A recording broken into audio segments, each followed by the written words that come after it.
Mesdames, Messieurs, bonsoir. C'est encore un bonheur d'être en votre compagnie sur Info Télévision. Bienvenue au cœur de votre émission, Le Grand Soir. Ce soir, comme tous les autres d'ailleurs, nous parlerons encore des sujets qui font l'actualité tant au Cameroun que hors de nos frontières. Et ce soir, on a encore envie de questionner l'enquête autour de l'assassinat de Martinez Zogo qui semble encore évoluer, mais le constat, il est peut-être triste, mais il est clair. Désormais, on a des rapaces qui volent autour de cette dépouille et chacun voulant emporter un morceau de ce qu'aurait été Martinez Zogo et pourquoi pas pour avoir un peu de lumière. Ils sont de tous bords, de toute castre de la société. On va sûrement interpeller ce bal des charognards ce soir autour de l'assassinat de Martinez Zogo. On parlera également de cette commission mémoire sur le Cameroun qui vient d'être mise sur pied du côté de la France. On a envie de questionner la qualité des personnes qui ont été retenues pour parler de l'histoire du Cameroun. Est-ce finalement une mascarade pour une fois de plus écrire l'histoire d'un peuple sans ce peuple? Voilà notre préoccupation seconde pour ce soir. Merci de nous faire plaisir de rester connectés tout au long de cette émission. Le temps d'une respiration, on dit bonsoir au panel qui nous accompagne. 6 99 13 50 75, c'est le code d'accès par lequel vous pouvez vous connecter à nous tout au long de cette émission. N'hésitez pas à en faire bon usage. Je le rappelle à chaque fois, le 237, c'est pour vous qui êtes hors de nos frontières et qui nous écrivez de partout dans le monde. Et bien entendu, notre plateforme Facebook Info TV Cameroun.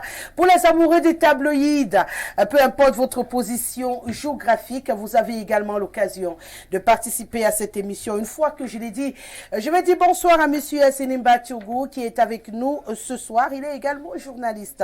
C'est un bonheur de vous accueillir. On va dire, on va pas dire leader d'opinion. C'est mieux. Révérend. J'ajoute encore quoi. Je vais m'arrêter là. Bonsoir Hassen et merci d'avoir accepté notre invitation. Bonsoir à toi, bonsoir à tous les téléspectateurs. C'est un plaisir pour moi d'être là aujourd'hui. Essayer d'apporter ma modeste contribution. Et bonne année parce qu'on ne s'est pas vu depuis. Oui, ça c'est vrai. Bonne année à toi, bonne année à tous les fidèles auditeurs et téléspectateurs. Tout ça, ça va de pair à cette mythique émission Le Grand Soir. Je suis là et je crois que je pourrais dire un mot qui pourra aider encore les Camerounais à mieux se fixer, à mieux bâtir leur patriotisme parce que à l'heure où nous sommes, les gens ont besoin d'aimer leur pays et de réapprendre à aimer leur pays. Et surtout à aimer les personnes également, hein, parce que l'être humain aujourd'hui semble avoir perdu de la valeur aux yeux des uns et des autres. Ah, bien sûr, on a l'impression que ceux qui ont créé le capitalisme ne comprennent plus. Il faudrait qu'ils reviennent au Cameroun apprendre ce que c'est que le capitalisme. Parce que chez nous, ici, l'argent, le matériel à outrance. Pour un tas de fer, un arme, quelqu'un est capable de te ôter la vie pour des papiers, pour du n'importe quoi. Il suffit que ça ait une valeur matérielle et financière. Quelqu'un est capable de te ôter la vie. Or, la vie est le capital le plus cher, le plus inestimable qu'on devrait préserver. Tous les efforts que nous conjuguons, que ce soit sur le plan économique, politique, structurel, culturel, ça devrait rimer pour valoriser la vie de l'homme. Mais aujourd'hui, chez nous, au Cameroun en particulier, on a l'impression que les choses se sont renversées. On en parlera sûrement tout au long de cette émission. Benjamin Mong, bonsoir. Vous serez la voix du PCRN ce soir, le Parti camerounais pour la réconciliation nationale. Merci d'avoir accepté notre invitation et bienvenue. Merci madame. Bonne année, comme le disait mon co-panéliste tout à l'heure. Je profite de cette tribune pour faire un coucou à mes camarades du Nord Cameroun. Et je vais profiter peut-être pour distiller quelques informations qui vivent des situations qui ne nous parviennent toujours pas comme info ici au Sud. J'ai une pensée pour mon camarade Youssouf du côté de Maga, c'est dans le Mayo d'Anaï, où dans plusieurs villages, on vit depuis près de 2 semaines des situations où des malfrats, des braqueurs, envahissent des villages, terrorisent la population, emportent biens et argent et repartent sans que les forces de l'ordre puissent faire un geste pour protéger les populations. Je pense aux arrondissements de Bogo, Maga, Kaikai, où on retrouve les brigades de gendarmerie, comme le cas à Maga, à 12 km de Gividing, ou le village qui subit plus d'exactions. Donc vous voulez dire que cette partie-là, ils sont dans l'insécurité en ce moment? Non, actuellement, les populations, je crois que je suis d'ailleurs suivi, les populations se considèrent comme s'ils étaient abandonnés, comme s'ils étaient dans une jungle. Ils se considèrent ou ils sont abandonnés? Ils sont abandonnés Voilà. parce que les malfrats viennent du Logone, les malfrats viennent du Tchad, les malfrats viennent de Centrafrique. On m'a dit certains parlent même le sango, avec des armes de guerre, des couteaux, des machettes. Aujourd'hui, les chefs de famille sont obligés, à partir de 17h, 18h, 19h, d'aller dormir à Maroua pour rechercher la sécurité parce qu'une fois que vous êtes chez vous, on vous repère. Quelqu'un ne peut plus aller au marché, vendre ses moutons ou vendre une vache. Ils ont l'information et ils ont le courage de vous appeler avant d'arriver pour vous dire apprêtez-vous, nous serons là cette nuit, gardez-nous telle somme d'argent. Je crois que les forces de l'ordre qui sont de ce côté-là, le gouvernement gagnerait à mettre les moyens à leur disposition suffisants pour essayer d'éradiquer le fléau. D'accord. Je crois que votre message est passé. Les populations d'extrême nord qui sont mal en ce moment. Le maillot d'Anaï, le maillot d'Anaï nord principalement. D'accord. Bon, on n'a pas le maillot d'Anaï sud non plus. Donc, nous sommes dans la partie septentrionale du Cameroun et apparemment, il y a des problèmes de sécurité de ce côté-là. Je crois que le message est passé pour que quelque chose soit fait pour aider ces familles qui vivent dans la peur. Président Aimé Cyprien Olinga, bonsoir et merci d'avoir accepté une fois de plus notre invitation. On le rappelle, vous êtes président national du FDR, le Fonds démocratique révolutionnaire. Bonsoir Madame Décélé, bonsoir à vos millions de téléspectateurs. Je salue fraternellement les compagnonnistes. Merci de m'avoir invité. Je salue également bonsoir très patriotique à tous les révolutionnaires, à tous les militants et sympathisants du FDR qui suivent cette émission ici et partout dans le monde. Merci une fois de plus d'être là. Et bien sûr, la quatrième, et non des moindres, Madame Odile Yogo, qui est avec nous ce soir, qui reste et demeure la voix du crack, croire au Cameroun, believe in Cameroun. Merci d'être avec nous encore ce soir et bienvenue. Quelqu'un qui demandait hier, pourquoi, où est la maman? Elle est là. Rosalie, quand je peux faire tous les efforts pour être là, je le fais. Quand je ne suis pas là, c'est qu'il y a une bonne raison. Donc je m'excuse auprès des téléspectateurs qui ne me voient pas aussi régulièrement qu'avant, mais je promets de revenir en force. Je salue mes compagnonnistes, je salue toute la maison Info TV, je salue tous ceux qui se reconnaissent dans le crack.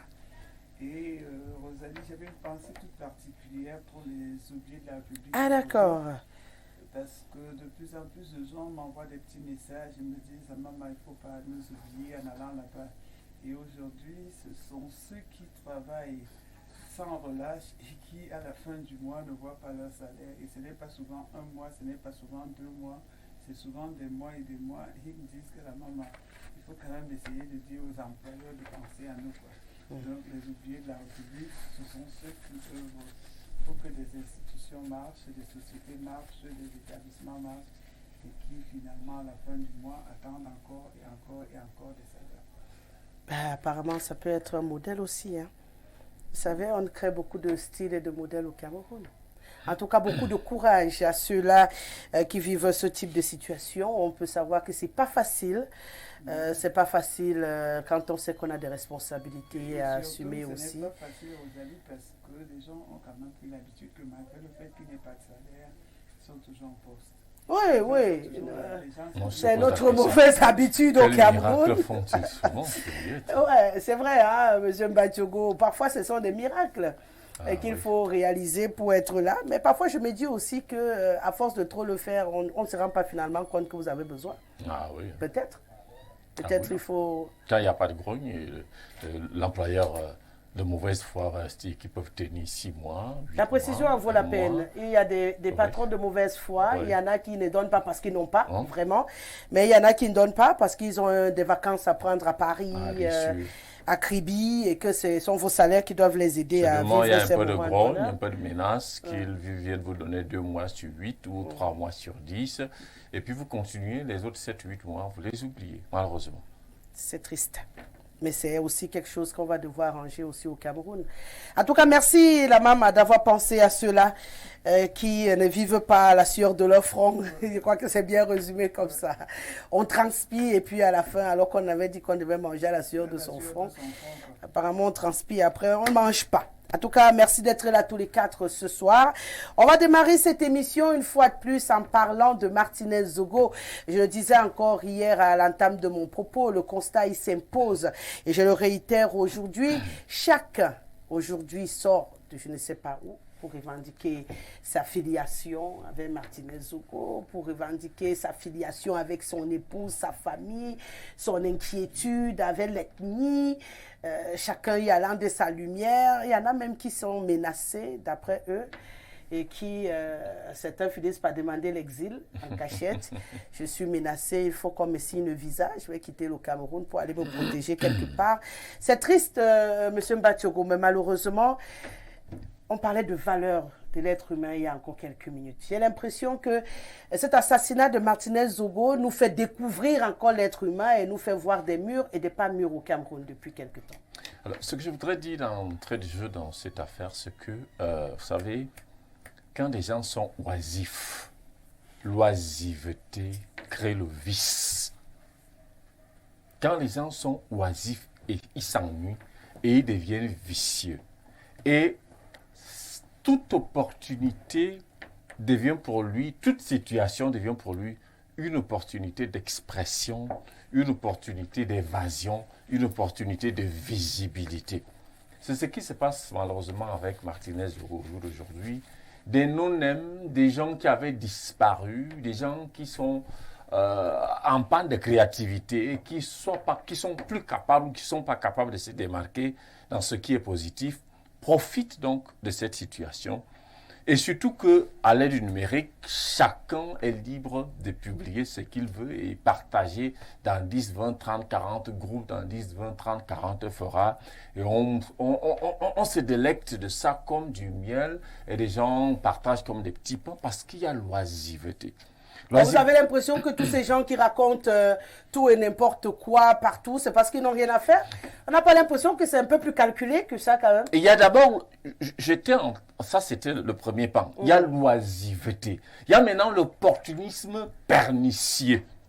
L'opportunisme pernicieux parce que pendant que les autres pleurent, les gens d'autres profitent et trouvent donc là une faille d'expression, un moyen de stocker. J'ai lu un communiqué où les uns les autres avaient commencé déjà à collecter de l'argent pour les pré-funérailles de Martinez Zogo. Ah oui, parce que les pré-funérailles. Mais attends, c'est quoi? Parce que quand vous commencez à collecter de l'argent, vous n'avez même pas encore sorti un programme des obsèques. On dit qu'on est dans les pré-funérailles. C'est lorsque le programme va sortir qu'on sera dans les funérailles.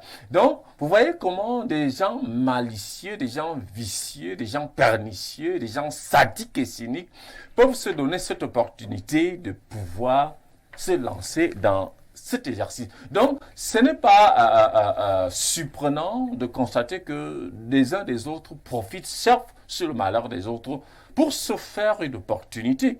Pour se faire une opportunité, oh, on m'a agressé, oh, je suis en danger.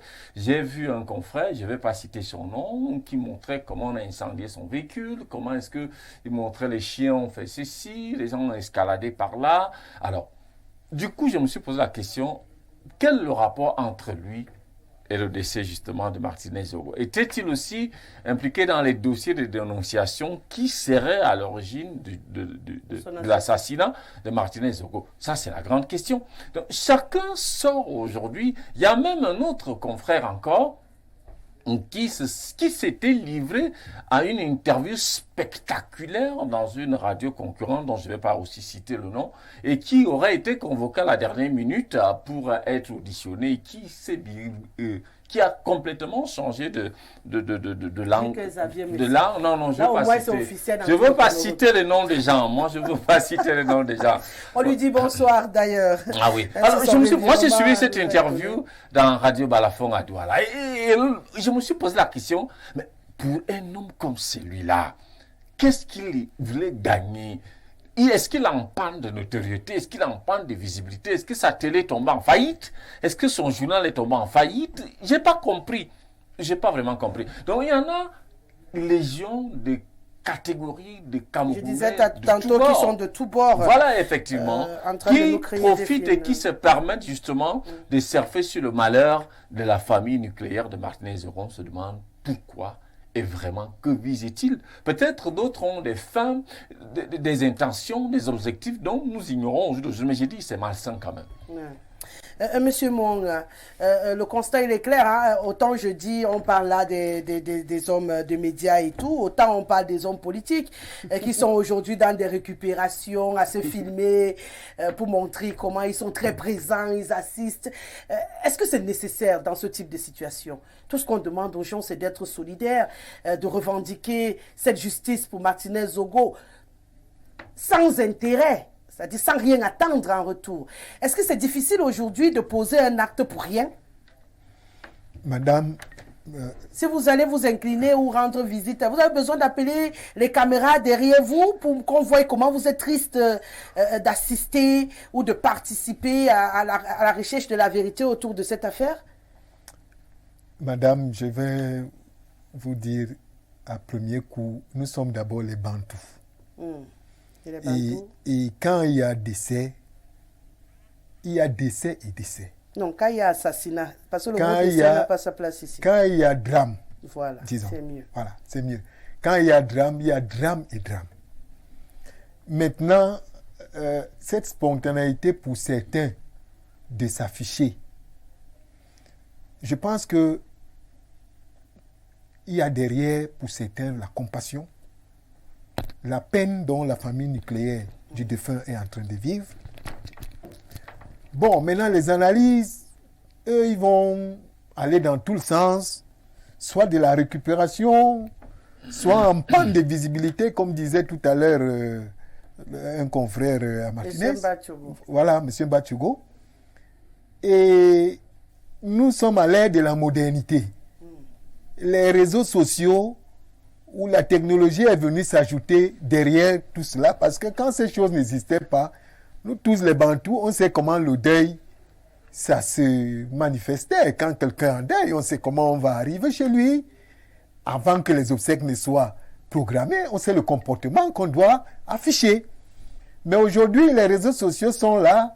Le moindre mouvement, on est filmé, on est analysé, même si on n'a même pas des intentions derrière. Vous allez toujours suivre les commentaires. Vous ne vous présentez même pas physiquement. Vous faites juste un écrit. Ça va encore dans tout le sens. Donc, moi, je pense vous avez l'impression que tous ces hommes politiques sont dans la compassion. C'est pourquoi ils appellent les médias, parce qu'ils disent que je vais partir aujourd'hui dans la compassion. Venez me voir être triste. Oui. Il y en a beaucoup qui sont passés de ce côté-là, on n'a pas entendu parler. Hein. Ils l'ont fait dans la discrétion, ils se sont levés, ils sont venus. J'en connais même qui ont quitté Douala pour venir s'incliner. C'est après qu'ils ont appelé pour dire non, j'ai fait un tour, je suis en train de repartir, j'avais juste envie de manifester. On a vu l'archevêque venir avec tout un parterre de médias lorsqu'il est aussi à l'aide. Justement, c'est pour vous dire que il y a une catégorie aujourd'hui qui ne se déplace plus sans les médias. Ça, je vous ai dit qu'il faut s'adapter à la modernité. Ce n'est pas une question de modernité, à mon avis. Il y en a qui estiment que leur présence nécessite les médias. Parce que il y en a qui achètent ces médias pour se déplacer. Hein. Oui. On est d'accord dessus. Oui. C'est pourquoi on va... Il y a une autre catégorie que les médias suivent plutôt en fonction de la personnalité. Donc, dans ces choses, moi, je prends tout ça dans le coup de la compassion. Parce que tant qu'on n'a pas encore inhumé le défunt, on reste encore dans cette phase. Donc, voilà ma position. D'accord. Pour vous, tous ces hommes-là sont dans la compassion. Oui. Ils appellent les caméras parce qu'ils ne peuvent plus rien faire sans les caméras pour immortaliser. Président, vous êtes quand même un président national. Oui. Mais vous avez été discret. Oui. Il n'y a pas eu beaucoup de bruit. C'est exact. Mais pourquoi les autres ne peuvent pas faire pareil? Ils vous appellent dans la nuit, j'irai saluer la veuve demain, je vais faire un tour rapide demain, je vais. Et après, ils attendent qu'on ait l'impression que c'est pour le bien de ce combat commun à nous tous aujourd'hui, qu'ils font autant de bruit. D'abord, je voudrais préciser que nous sommes des révolutionnaires, nous sommes sankaristes. En tant que révolutionnaires et donc sankaristes, nous nous efforçons de faire des choses différemment. nous ne condamnons pas ceux qui appellent les médias pour aller de ce côté, c'est leurs options. Mais nous pensons qu'en tant que Sankara, tout le monde sait que le président Thomas Sankara, tout président qu'il était, c'est quelqu'un qui était resté simple, qui ne faisait pas dans l'extravagance. Et nous pensons que c'est dans cette simplicité, mais que nous devons nous inscrire, et surtout nous inscrire également dans la défense d'un certain nombre de valeurs panafricanistes. Je crois que c'est choquant. Moi-même, je me suis posé un certain nombre de questions à voir ce que vous appelez le bal des charognards. Je crois qu'il est temps quand même que les Camerounais apprennent justement à être un tout petit peu sérieux. Parce que dans des situations telles que vit la famille Martinez-Hugo, on n'a pas trop besoin de tout ce bal des charognards autour. Justement, vous pouvez aller vous incliner, vous pouvez aller saluer la famille en toute discrétion. Je pense qu'il est même préférable d'y aller en toute discrétion. Parce que tous ces médias qu'on appelle, on a bien l'impression, et je voudrais bien que ce ne soit qu'une impression, que des gens vont faire leur show, leur one-man show, au mépris même de la mémoire de ce journaliste talentueux qui a été assassiné et froidement assassiné, scandaleusement supprimé. Je crois que les Camerounais, de tous bords d'ailleurs, que ce soit les leaders politiques, les leaders d'opinion, les religieux, nous avons intérêt justement à aller dans la discrétion. Maintenant, je voudrais aussi dire que nous comprenons également cette agitation par rapport à la dynamique actuelle. Parce qu'on a l'impression que les enquêtes piétinent. Ouais. On a l'impression qu'on est en train de tourner en rond. On a l'impression que... Là également, il y a le même bal des charognards qui se joue autour. On a l'impression que, naturellement, les gens sont en train de vouloir gagner du temps. Quand je dis des gens, je mets entre guillemets. C'est-à-dire, plus ou moins, parce que nous voulons absolument, et c'est la position de mon parti, que tous ceux qui sont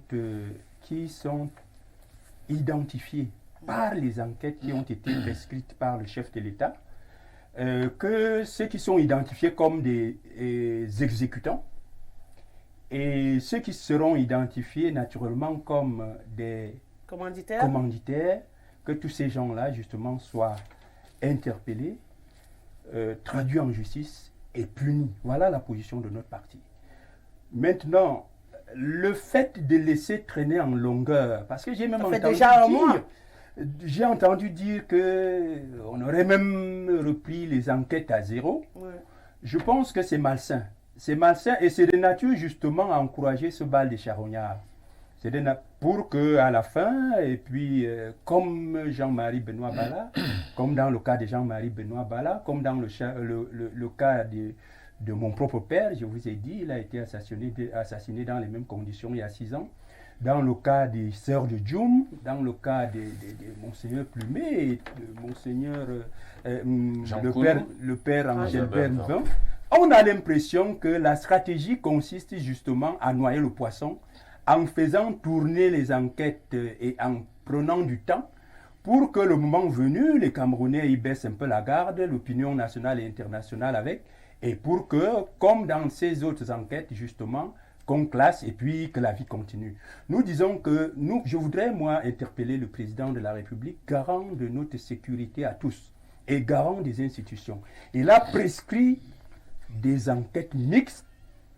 Il faut qu'il continue à veiller quotidiennement que ces enquêtes se poursuivent de manière normale et que nous aurons des résultats. Parce qu'il ne faut pas qu'on croie que c'est, comme j'ai dit tantôt, les cas qui sont passés avant, on va continuer dans le même sillage, on va continuer à perdre du temps, on va continuer à tourner en rond pour que les gens oublient. Non, il faut que cette fois-ci, les assassins de Martinez-Hugo, les commanditaires de l'assassinat de Martinez-Hugo soient identifiés, qu'ils soient punis afin que justement on n'assiste plus dans ce pays, au Cameroun, le Cameroun que nous voulons, que nous n'assistions plus justement à ce genre de bavure.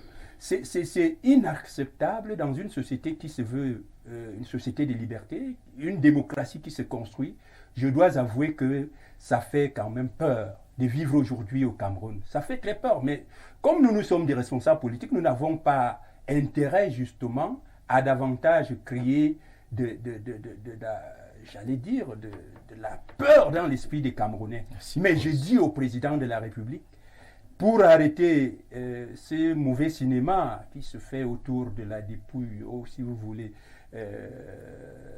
du Macabé Martinez, il faut que les enquêtes soient menées de manière rapide pour qu'on nous présente les commanditaires et qu'ils soient punis, qu'on fasse le deuil, en espérant justement qu'on n'aura plus jamais, mais alors plus jamais affaire à ce genre d'assassinat au Cameroun, le Cameroun que nous voulons, un Cameroun qui protège ses populations, un Cameroun des dirigeants qui se battent au quotidien pour le bien-être des populations, un Cameroun que nous voulons vraiment voir en état de droit et non plus un état justement où pour peu que vous ayez tenu des propos dans un média, vous ayez émis une opinion, qu'on retrouve votre corps quelque part.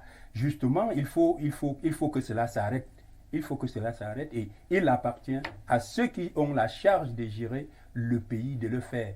Maintenant, les charognards, vous les aurez toujours, mais il faut couper l'herbe au pied des charognards en nous présentant les assassinats de manière formelle. Parce que pour l'instant, il n'y a que des présumés assassins. Donc, nous ne pouvons pas déjà dire, l'indexer X ou Y pour dire c'est lui l'assassin ou c'est... Maintenant, il appartient aux enquêtes de révéler. Et j'ai ouï dire, effectivement, que les enquêtes sont en train, progressivement, n'est-ce pas, d'aboutir à quelque chose de sérieux. Mais il faut que cela soit rendu public. Et il faut que, justement, que ces gens soient punis. Et sévèrement punis. Madame Yogo, tout en le disant en passant également, vous aussi vous y étiez dans la discrétion. On en est là aujourd'hui avec ce bal tristement célèbre où chacun essaie d'avoir un peu de popularité autour de ce cadavre tristement célèbre aujourd'hui. On a envie de se demander quel intérêt on a finalement à glaner quelques perdièmes ou quelques couloirs de gloire autour d'une dépouille. Rosalie, je suis bien contente parce que quand j'ai vu le titre « Le bal des charognards », je me suis dit que c'est bien. C'est bien qu'on parle de charognards dans une opération qu'on nous a dit qu'elle serait une opération épervier. Donc tout ceci continue de tourner autour des oiseaux. Mais pour moi, l'opération épervier est en train de se passer sur la mort de Martinez Zogo. Qu'est-ce que je veux dire par là ? C'est qu'avant, on disait pour les voleurs de la République qu'il y avait une opération épervier. Mais ce que Martinez Zogo est en train de nous montrer, c'est une grosse opération épervier, mais cette fois-ci, ce n'est pas l'oiseau, cette fois-ci, c'est le filet. C'est le filet qui est en train de prendre tous ceux qui ont déshabillé, ou qui ont entendu parler, ou qui ont touché Martinez Zogo. C'est pourquoi moi, je ne suis pas pour dire que il faut que les enquêtes soient trop rapides. Parce que justement, c'est comme depuis qu'on a annoncé des compléments d'enquête, il y a énormément de nouveaux éléments qui rentrent dans cette histoire et c'est une bonne chose. Et je crois d'ailleurs, Rosalie, que c'est sur ce plateau que j'avais demandé pour ma part au commissaire du gouvernement de continuer à faire ces compléments d'enquête parce que des gens ont encore les ventres pleins. Tant qu'on n'aura pas vraiment aplati tous ces ventres-là pour que chacun vomisse ce qu'il a dedans. Et parce que faire une enquête rapide et bâclée, c'est vraiment aller directement vers quelqu'un qu'on en croit coupable. Mais prendre le temps de décortiquer tout ce qui est en train de se passer... Mais ce temps, c'est combien de temps, Madame Yogo? C'est combien de temps? Un an, 2 ans, 10 ans? Non, nous ne sommes pas à un an. C'est-à-dire que le deuil de Martinez Zogo, la mort, le crime de Martinez Zogo, ce n'est pas comme le crime classique. Et vous voyez bien toute la grosse machine qui est derrière cet assassinat. Comment vous pouvez dire qu'en une semaine que Martinez Zogo a été tué, on a happé plus de 40 personnes? Ça, c'est pas arrivé dans les autres deuils. Il faut le dire, Martinez Zogo, c'est Martinez Zogo. Je l'ai dit sur ce plateau que sur Zogo, il y a le Z, il y a le Zoro. Il va les happer tous. Donc moi, je ne suis pas à courir, parce que c'est vrai que c'est pénible. Je suis la première aussi à sentir ça lourd, que bon, il est toujours là-bas dans la glace, il va sortir quand. Mais je me dis que s'il est là-bas, et qu'il y a encore des gens qui croyaient se cacher, qu'il les déshabille tous. C'est-à-dire qu'avant qu'on ne le mette en terre, qu'il déshabille tous ceux qui l'ont déshabillé lui. Rosalie, voilà encore, parce que quand vous mettez charognard, voilà encore qu'on a exposé en plein soleil, et ce n'est pas le jour où on l'a trouvé, hein. Voilà encore qu'on a exposé en plein soleil, qu'aucun charognard n'a touché. Aucune mouche, parce que on a montré les vidéos. Normalement, une dépouille comme celle-là, on trouve des charognards, on trouve des mouches autour. Les oiseaux charognards ont refusé le corps de Martinez-Zogo. Ce sont les charognards humains qui sont maintenant là à faire leur balle. Et ces charognards humains, ce sont les qui? Si vous prenez même le cas des avocats, c'est chacun qui dit, voilà mon gros business que j'ai trouvé dehors. Moi, je vais manger sur Martinez-Zogo. Vous allez au niveau des influenceurs, les blogueurs, on vous annonce que oh, l'argent est en train de se partager. Dans la famille, c'est chacun qui est devenu l'oncle, le père, la mère et tout. Ce qui fait que même la compagne, qui a quand même vécu une vingtaine d'années avec le monsieur, on vous dit non, elle n'a pas trop de droit parce qu'elle n'a pas l'acte de mort. Mais attendez, je crois même que des lois disent qu'après 7 ans de vie commune, on a le même droit que la femme. Donc, on ne va pas nous sortir aujourd'hui. On a presque, mais on n'a pas les mêmes droits. Non, mais je veux dire, si on a presque... Oui, on a presque. En fait, on les dédommage, c'est tout. Elles n'auront jamais la valeur des épouses. J'ai jamais lu ça. Ça peut être triste, mais c'est vrai. Et on voudrait, j'espère qu'un jour vous mettrez même le thème sur cela.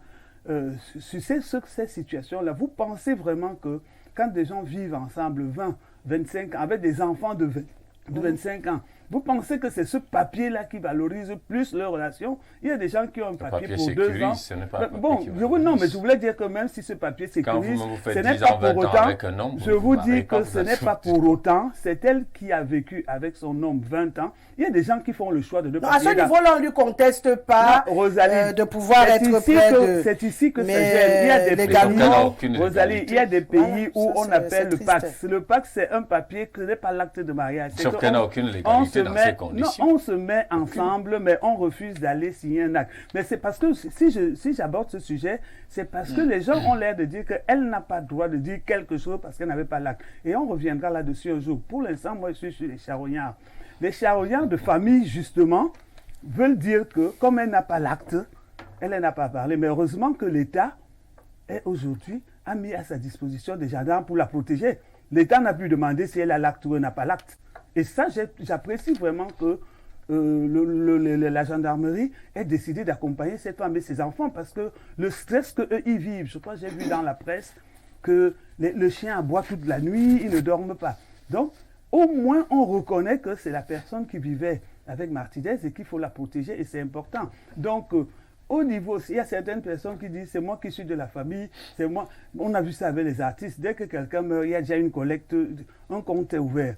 Alors, les influenceurs sont là, c'est chacun qui prend aussi sa petite enveloppe. Maintenant, les avocats disent c'est des très bons dossiers, nous on ne peut pas prendre l'argent. Les hommes politiques, nous on fait le ballet diplomatique avec caméra pour dire donc Martinez-Zogo a un petit bout pour tout le monde. C'est-à-dire que c'est chacun qui va trouver un petit morceau de viande pour tirer la dame. Mais les gens oublient une chose, c'est que la viande de Martinez-Zogo est tellement amère que vous allez, même si on vient vous donner ça sur un plateau en diamant, il vaut mieux pas prendre. Parce que ce bal de charognard qui se fait autour de lui, c'est pour des intérêts personnels. C'est-à-dire que c'est chacun qui se dit qu'est-ce que je peux tirer aujourd'hui de cette affaire. Si moi on me donne mon enveloppe pour cacher peut-être dans mon jardin 200, 300 millions, je serais contente. Mais j'étais contente aussi aujourd'hui, Rosalie, parce que j'ai vu un papier qui circule qu'à partir de mai, là, tous les billets là ne vont plus peut-être. J'espère que la Commission africaine va appliquer ça. Que les billets en circulation vont être éliminés. Parce que les sacs d'argent qui sont partout enterrés dans les WC et tout, je crois qu'il faudrait aussi. Donc, Martinez-Zogo donne tellement des opportunités à tout le monde. Et ceux qui étaient pauvres qui vont devenir riches. Et ceux qui étaient riches qui ont peur de devenir pauvres. Et ceux qui étaient dans l'anonymat, qui subitement, le dossier Martinez-Zogo, dans les gens célèbres, même comme vous avez parlé des journalistes, autant Martinez-Zogo élève certains journalistes parce que je crois que Guy Zogo, on dit que vraiment on lui apporte ses chemises sur place, il ne rentre pas à la maison. Mais autant voilà un journaliste émérite qui écrit une lettre pour dire que je m'excuse. Donc Martinez Zogo est en train de nous faire une pièce de théâtre. Et produit des qui stars. chaque à titre jour, posthume. il y a quelque chose de nouveau dans l'histoire de Martinez Zogo. C'est pour ça que je crois même que quand cette histoire va se terminer, on va s'ennuyer. Parce que vous vous demandez souvent qu'est-ce qui va sortir de nouveau aujourd'hui. Et moi j'ai vu... Non, on a encore des dossiers en stand-by. On ne va pas s'ennuyer. Oui, justement, on ne va pas s'ennuyer, madame. Il y a tellement de dossiers d'ailleurs. Nous pensons moi je parle pour le cas de Martinez Zogo. Oui, mais nous pensons qu'il y a même des dossiers, il y a des véritables dossiers justement que l'affaire Martinez Zogo est en train de mais c'est ce que je dis. Notamment les Cangate, les Covid-19. C'est aussi important. Les affaires de 74, 65 et autres. Ce sont des sujets qui doivent que Martinez Zogo, c'est un justicier. Et je l'ai dit ici plusieurs fois, il va se faire justice lui-même. Même si vous êtes sous l'eau, Martinez Zogo va aller vous chercher. Même si vous êtes dans la forêt amazonienne, il va aller vous dénicher là-bas. Donc cette histoire, Rosalie, je crois qu'il y a encore 2 jours, on disait qu'on a donné l'autorisation à une fille, je crois, quelque chose, à quelqu'un d'aller lui rendre visite, non? Et puis le lendemain, on nous dit qu'on a retrouvé un téléphone qu'on ne trouvait pas. Alors si on avait bouclé cette enquête la semaine dernière, rapidement, parce qu'on demande justice, est-ce qu'on aurait eu ces nouveaux éléments? Est-ce que finalement, ce n'est pas justement tout cela qui devient un tout petit peu gênant à la fin? On se retrouve ici, on décide de partir vers le commissaire du gouvernement, après du complément d'enquête. Quand on revient, le téléphone sort. Donc ça veut dire qu'avant ça, l'enquête s'était arrêtée à quel niveau? Non, Rosalie, l'enquête ne s'est... Non, vraiment, moi je parle... Pourquoi on essayait déjà d'arriver chez le commissaire? Donc ils ont mal travaillé. Rosalie, le commissaire il n'y a pas qui se maintenant, ça moi je vous dis, pour moi personnellement, l'histoire de Martinez Zogo est tellement délicate et qu'elle va toucher, parce que l'histoire de Martinez Zogo, c'est un séisme, c'est un tremblement de terre, vous l'entendez. Ça veut dire qu'on vous dit qu'il y a peut-être 10 membres de gouvernement qui sont dedans. On vous dit qu'il y a la justice impliquée. On vous dit qu'il y a le ministère des Finances impliqué. On vous dit qu'il y a la DGRE. Ce n'est pas la même chose, Rosalie. Excusez-moi, je n'ai pas de mépris pour les autres morts, mais je vous dis que celle-là, c'est le Graal. C'est le Graal pour faire tomber une maison qui avait déjà les poteaux charançonnés. Parce qu'on part de l'assassinat de Martinez Zogo, qui est un assassinat parce qu'il a dénoncé. On est aujourd'hui sur des affaires que 10 personnes, 10 membres du gouvernement sont dedans. On quitte sur cela, on voit que non, il y a le pays voisin qui était venu, il y a un problème de sécurité. On quitte sur un seul personnage. Si vous savez le nombre de dossiers, sans compter tout le blanchiment d'argent qu'il y a dedans, parce que Tracfin est entré dans l'histoire, je vous dis que mais ça, c'est un gâteau terrible. Et nous ne sommes même pas au bout. Et moi, je crois que même le commissaire du gouvernement, quand il renvoie pour dire, allez encore regarder, c'est que entre ce que vous me dites et ce que moi j'ai, il y a encore des doutes. Parce que c'est trop facile de dire, ils sont venus devant le gouvernement, ils ont parlé, ils sont repartis, bon, le commissaire a décidé. Non, moi je suis vraiment avec le commissaire du gouvernement qu'il entre, que ce dossier soit pointilleux. Moi je suis même prête à dire que même s'il faut que ces enquêtes-là mettent 2 mois, 3 mois, pour qu'enfin, qu'on tape dans la fourmilière, parce qu'il faut que toute la vérité sorte. Il ne faut pas une moitié de vérité. Tous ceux qui se sont impliqués dans cette affaire, dans cet assassinat, et qui malheureusement pour eux, ont maintenant des ramifications. Parce que vous-même regardez les erreurs que les gens font dans ce dossier. Quelqu'un déclare qu'il n'y a pas de sous-sol. On montre une vidéo qui montre une construction avec sous-sol. On fait comment? C'est-à-dire que l'affaire de Martinez est tellement délicate que Rosalie, je peux même venir, j'appelle Rosalie Nathalie. C'est-à-dire que c'était... Moi, je vous dis, j'ai du plaisir à suivre cela parce que chaque jour, un élément nouveau vient et je pense qu'on n'est pas encore arrivé au bout de cette affaire. Rosalie, moi, j'étais au Maroc, il y a un étudiant qu'on a arrêté vraiment très injustement, le président des étudiants du Maroc. Donc, il a fallu que je parte d'Addis Abeba pour le Maroc pour l'accompagner et défendre parce que c'était quand même un de mes jeunes. Mais de chez le juge d'instruction, de voir comment l'affaire se passait, pour que Rosalie découvre à la fin qui est-ce qui était le noyau de cette affaire, mais ça m'a pris plus d'1 mois. J'ai même dû repartir à Addis Abeba et c'est quand j'atterrissais qu'on me dit qu'on a vu ce qui s'était passé et on l'a libéré. Donc c'est pour dire qu'une enquête, au lieu de faire une enquête bâclée, précipitée, parce que le peuple veut du sang, il vaut mieux faire une enquête délicate pour qu'enfin cette République se redresse Et ce n'est pas facile, Rosalie, pour un chef d'État. Justement, j'arrive Ce n'est là pas parce facile qu'on pour doit lui. aborder ce pan. Je permets à M. Mbatsogo de réagir Oui. parce qu'il voulait réagir à votre Oui. propos. Je voulais Oui. réagir que pour moi, je suis même beaucoup plus inquiet. Je ne suis pas aussi optimiste que Mme Euro par rapport à cette enquête parce que j'ai l'impression que le serpent est en train de manger sa propre queue. Que le serpent, dans cette affaire, est en train de manger sa propre queue. Parce que il y a tellement de personnalités et de structures Oui. qui sont éclaboussées dans cette affaire où je me demande qui va éclabousser qui. Alors, pourquoi donc courir? Et la pieuvre dont on a décrit, j'ai le sentiment que la pieuvre commence à manger ses propres tentacules. Jusqu'où elle est capable donc de manger ses propres tentacules qui est pour la que la pieuvre? vérité... Qui est la pieuvre? Mais dans vous cette avez affaire? tout décrit la pieuvre sans le savoir tout à l'heure Mais là. vous aidez-moi parce que moi je ne la reconnais Vous pas. l'avez dans ce que vous décrit dites. sans le savoir. Vous avez cité combien de membres du gouvernement. Vous avez cité combien de Combien de hautes structures. personnalités qui Bon, sont impliquées bon, dans si c'est la l'affaire. pieuvre, Combien de d'accord. Mais attendez, pour vous, la pieuvre, c'est quoi? Non, mais je ne savais pas, grand. Ah, vous ne savez pas? Vous faites semblant de ne pas savoir. Tout au moins, je vous conseille de ça. De toutes les façons, lorsqu'on parle d'une affaire de justice et on cite le ministre et le ministère de la Justice, croyez-vous que ceux qui sont censés rendre la justice, qui sont les magistrats, auront les coups de franc, les mains libres? C'est une question que je me pose. Lorsqu'on parle des enquêtes, on parle de la police, on parle de la gendarmerie, avec ces différentes ramifications, ces tentacules, est-ce que ceux qui commandent, parce que ces officiers de police judiciaire ont des chefs, ont des supérieurs, qui ont des supérieurs, qui ont d'autres supérieurs, qui reçoivent des ordres. Nous sommes Et d'accord. qui partent à ensemble. Voilà. Vous pensez qu'ils auront les coups de franche Oui, moi pour je pense. inquiéter? Non, c'est pas vous qui posez la question. Ah bon, Je ok. pose la question. Voilà. Il se la pose. Non, on se la Voilà. pose. Vous m'avez regardé. je vous ai non, dit bien oui, sûr. bon. Voilà. Pour pouvoir Moi je pense. piloter parce que entre travailler pour faire éclater la justice et Oui. libérer la vérité, Oui. il y a des possibilités que ceux qui travaillent soient inquiétés. Vous vous souvenez de la mafia sicilienne? Je ne sais pas si vous avez regardé ces documentaires où des juges ont été assassinés parce qu'ils étaient en train de vouloir faire tomber la mafia. Nous ne sommes Alors, pas est-ce que... encore là.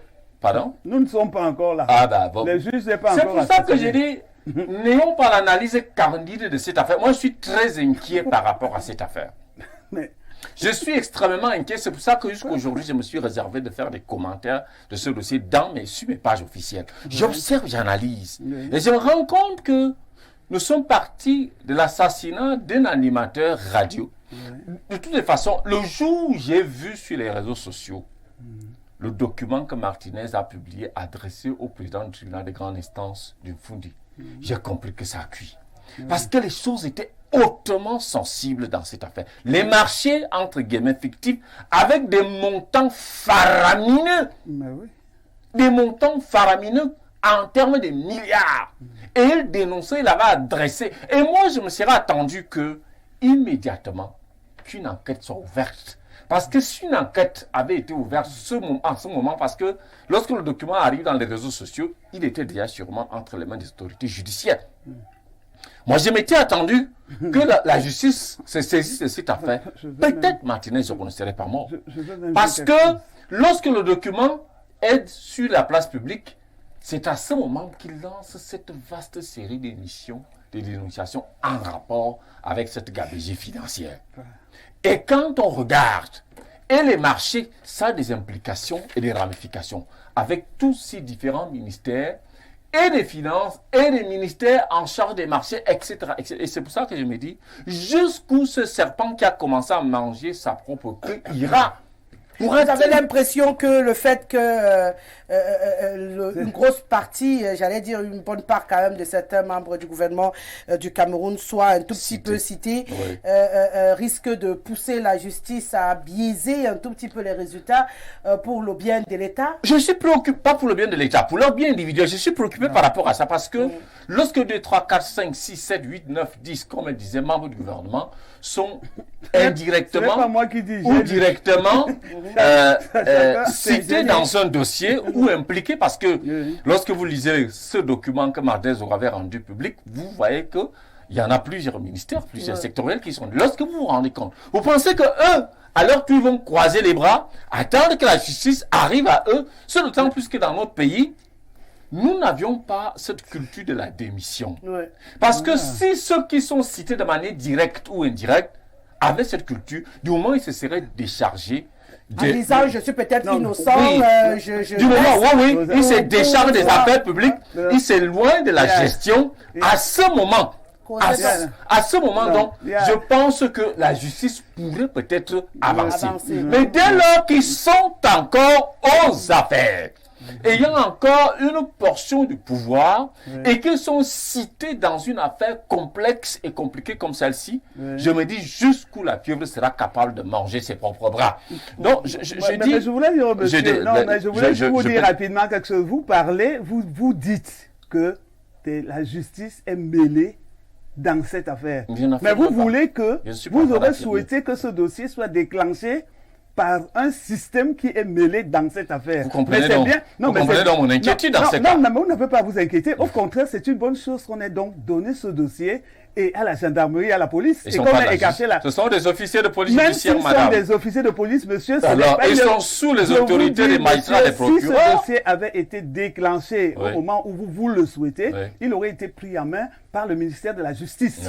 Et le ministère de la Justice, aujourd'hui, malheureusement, est mêlé, d'où le dessaisissement du ministère de la Justice, dans ce cas, est remis à la police et à la gendarmerie. Et c'est parfait. Et je trouve même que c'est une très bonne chose, parce que si justement on leur avait remis ce dossier, et là, le dossier, tout aurait été biaisé. Parce qu'ils sont dépendants de... Ce sont des officiers de police judiciaire qui ont des chefs. Je l'ai dit tout à l'heure. Le chef de l'État a dit le chef de la police. Moi, c'est tout ce que j'ai Le chef de l'État a dit le chef de la police. Voilà.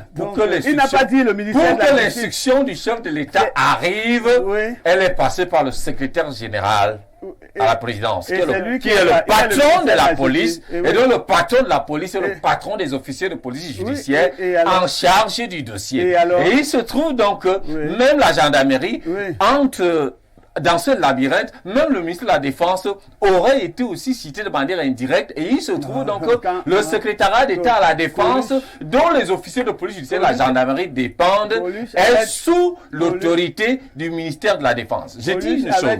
Vous permettez donc de développer?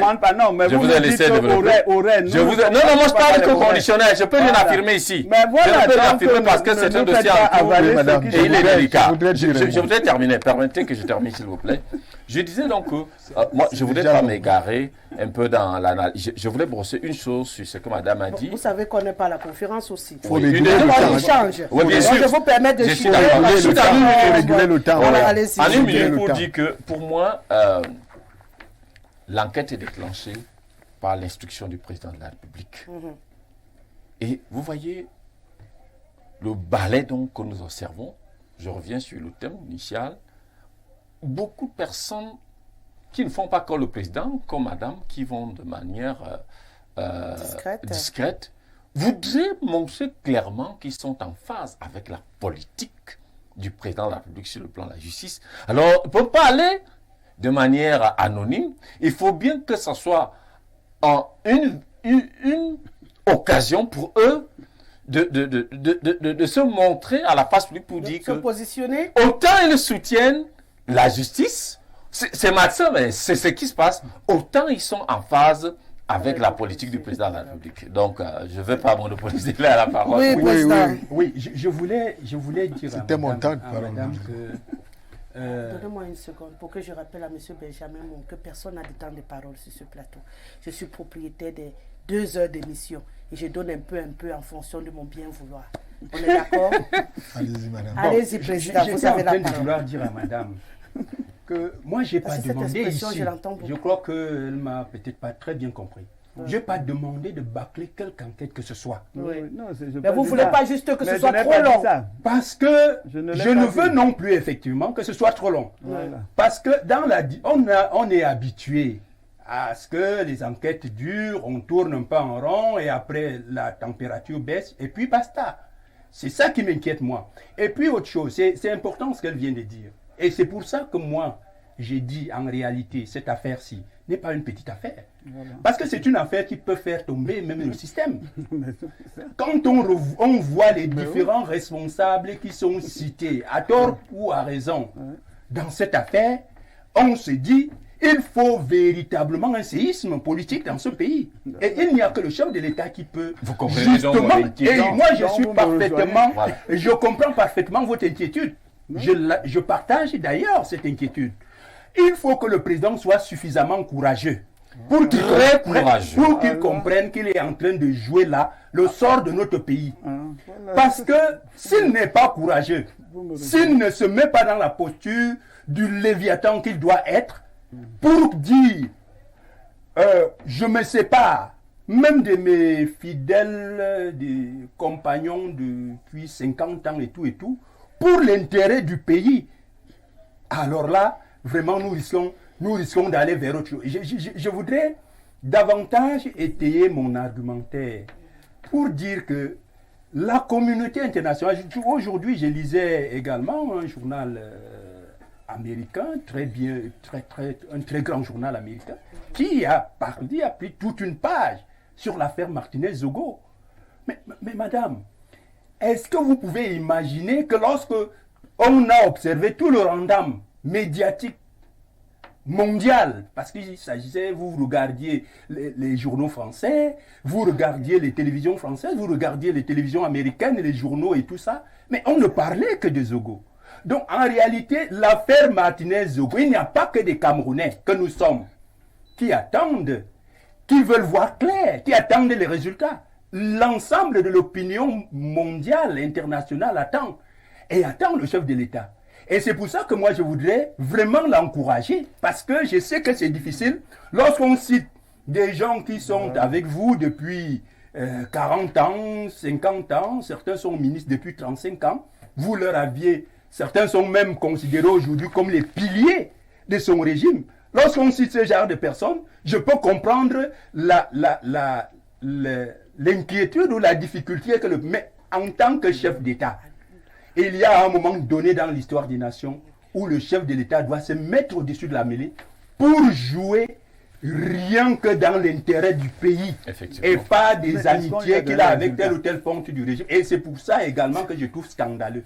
Mais alors, extrêmement scandaleux, que depuis que cette affaire est sur la place publique, depuis qu'on cite un certain nombre de ministres, même quand vous n'avez pas la culture de la démission, comme disait M. Mbassogo tout à l'heure, mais il faut quand même qu'on ait l'élégance républicaine de dire je vais aller au-devant. On ne dit pas que le fait de démissionner voudrait dire que vous acceptez que vous êtes coupable ou que vous êtes... Mais vous vous mettez librement à la disposition de la... C'est comme ça que ça se passe dans les autres pays. C'est-à-dire que quand vous quittez, vous démissionnez, à défaut que le président qui hésite encore probablement, j'ai même l'impression qu'il regarde encore ces piliers de son régime pour dire mais qu'est-ce que ces gens attendent pour démissionner, parce que lui il a peut-être de la difficulté à aller démissionner. Non, on démissionne pas, pardon.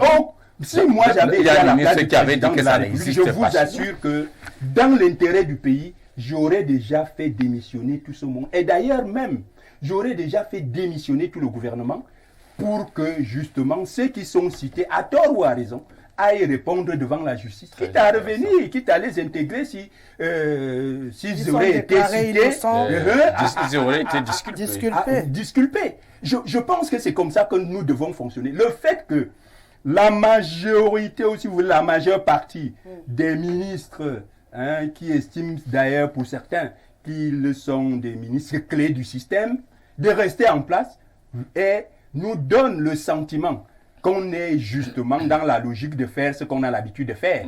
C'est-à-dire, je reste à ma place et tant que je suis là, il n'y aura pas de remaniement. Et tant qu'il n'y aura pas de remaniement, je tire des ficelles ça et là, je peux inquiéter ici, je peux passer des coups de fil là-bas, je suis encore au gouvernement. Je pense que la première chose que le chef de l'État, s'il veut aider, enfin, nous sommes citoyens, nous avons un président de la République, nous pensons que l'heure est venue pour lui de choisir entre le système qu'il a peut-être involontairement mis en place, fait aujourd'hui de prédateurs devant l'Éternel, fait de prédateurs attitrés. Il a le choix donc entre l'avenir du Cameroun, c'est-à-dire en se mettant radicalement, je ne voudrais pas lui demander de devenir révolutionnaire à 90 ans, mais il a tout au moins là, n'est-ce pas, l'occasion de jeter les bases d'un nouveau départ. Et l'histoire lui en sera véritablement reconnaissant. Mais s'il veut continuer à préserver son pouvoir en se disant, vraiment comme c'est des piliers de mon régime qui sont cités, alors on gagne du temps, j'ai bien peur qu'il n'ait vraiment pas du temps à gagner. J'ai bien peur qu'il n'y ait pas du temps à gagner. Bien sûr. Benjamin Mon, vous vouliez également réagir. Oui. En fait, je voulais revenir sur la culture de la démission. Mes copanélistes se sont attardés longuement là-dessus. Mais je voudrais attirer l'attention des téléspectateurs pour comprendre que ce pays est dirigé. Et nous avons donné la confiance au chef de l'État pour conduire les destinées de la nation. Quand des collaborateurs refusent de démissionner, je vais parler en français facile, quand des collaborateurs refusent de démissionner, parce que dans des démocraties qui se respectent, dans ce genre de scandale, beaucoup auraient déjà rendu le tablier depuis et se mettre à la disposition de la justice. Mais quand ils refusent de démissionner, il lui revient de les aider à démissionner.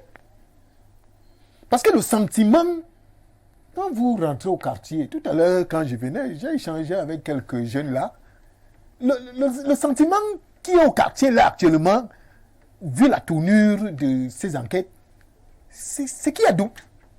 Le doute s'est installé et petit à petit, les gens commencent déjà à ne plus croire même à une finalité de justice dans cette histoire.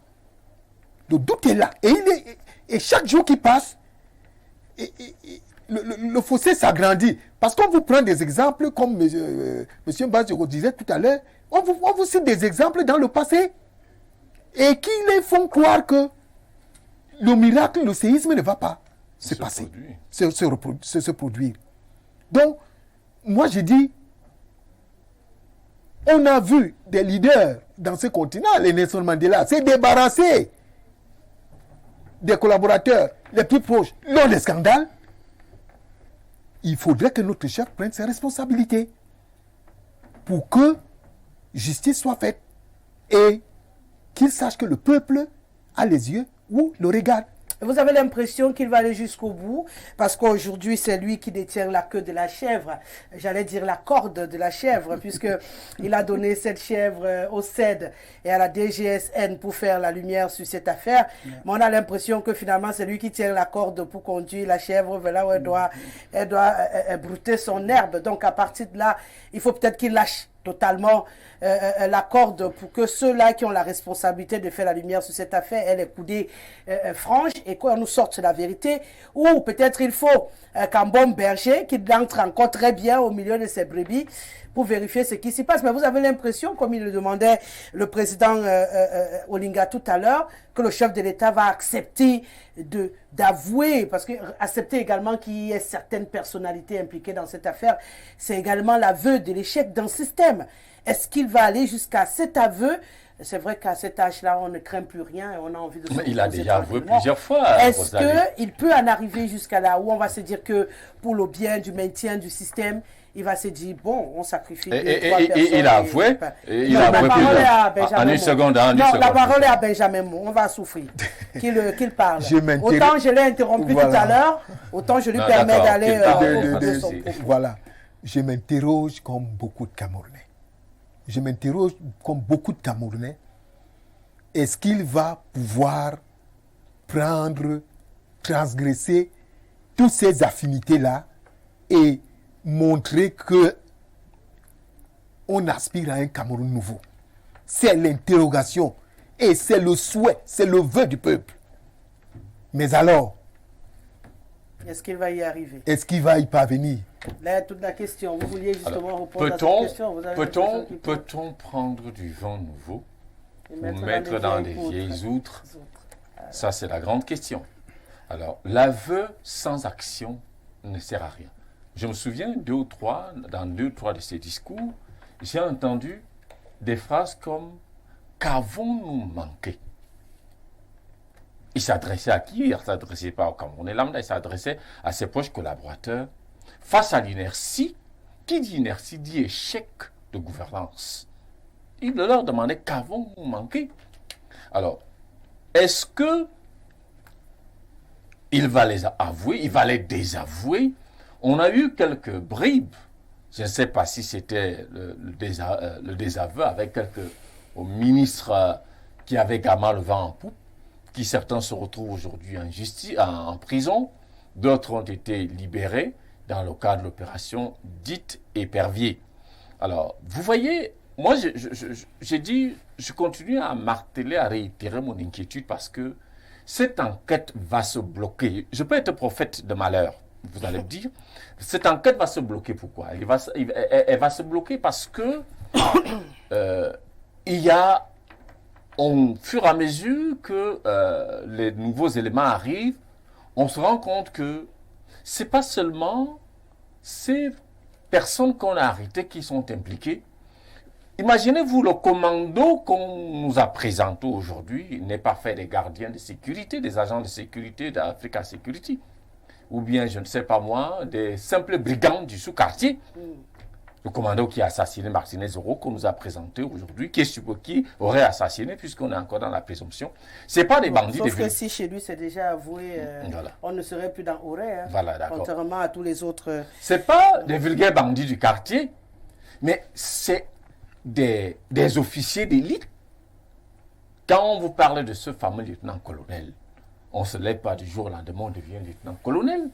Quand on vous parle de la DGRE, ce sont des officiers d'élite hyper, super entraînés en espionnage, en renseignement, en combat, dans tout ce qui concerne la crème élite de l'armée et de la gendarmerie. Comment, quand vous voyez cette élite du renseignement, de la sécurité se retrouve dans ce scandale, c'est des gendarmes, c'est des militaires, je ne sais pas s'il y a les policiers qui travaillent à la DGRE. Bien sûr. Et ce sont leurs collègues qui vont donc les juger, ou tout au moins qui mènent les enquêtes.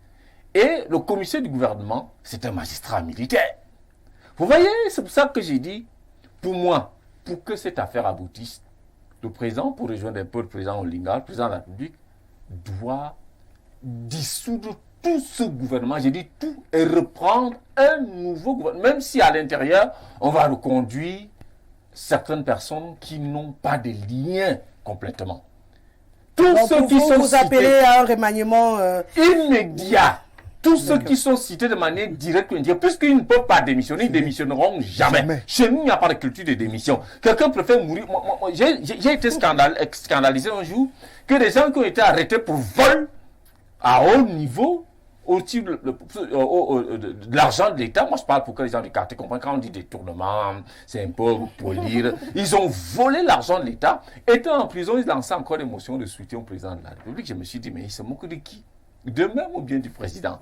Vous voyez? Donc, c'est des gars qui sont... Ils préfèrent mourir là. Comme ils disent entre guillemets, les armes en main. Les armes de quoi? Les armes de détournement, les armes de fossoyement de l'État, ou bien... Je ne sais pas moi. Donc, remaniement, et on enlève tous ces ministres impliqués directement ou indirectement, cités indirectement ou indirectement, on les met donc à la disposition de la justice. S'ils sont disculpés, le président peut donc leur renouveler la confiance. On en a vu plusieurs qui sont partis et qui sont revenus. Voilà. Oui, vous vouliez également rajouter quelque chose avant qu'on permette aux téléspectateurs de s'exprimer. Oui, parce que comme j'entends les gens dire que le président, on doute de lui, on doute de ceci, non, ça ne va pas arriver. Mais qui est-ce qui allait l'arrêter au cou?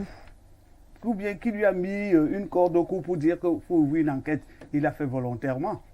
Alors, si un président de la République, face à une situation, demande une enquête, ayons quand même la patience d'attendre les résultats. Vous voulez montrer que vous aimez beaucoup plus le président de la République plus que tous ceux qui sont sur le plateau ici? Chacun danse avec ses pieds. Laissez-moi danser avec les miens. Vous voyez. Laissez-moi un peu danser avec les miens. C'est-à-dire que même si c'est une mauvaise danse, supportez. Mais moi, je ne vous marche pas sur les pieds. C'est ça qui est le plus important. Ah ben, ne considérez pas également que la danse des autres est une mauvaise danse. Voilà, je voulais vous dire, moi, je voudrais dire simplement que quand on demande une enquête, on attend qu'on vous fasse le rapport de cette enquête. Vous connaissez combien d'enquêtes ont déjà été demandées? C'est ce que le président ont déjà été demandées dans ce pays. On n'a rien.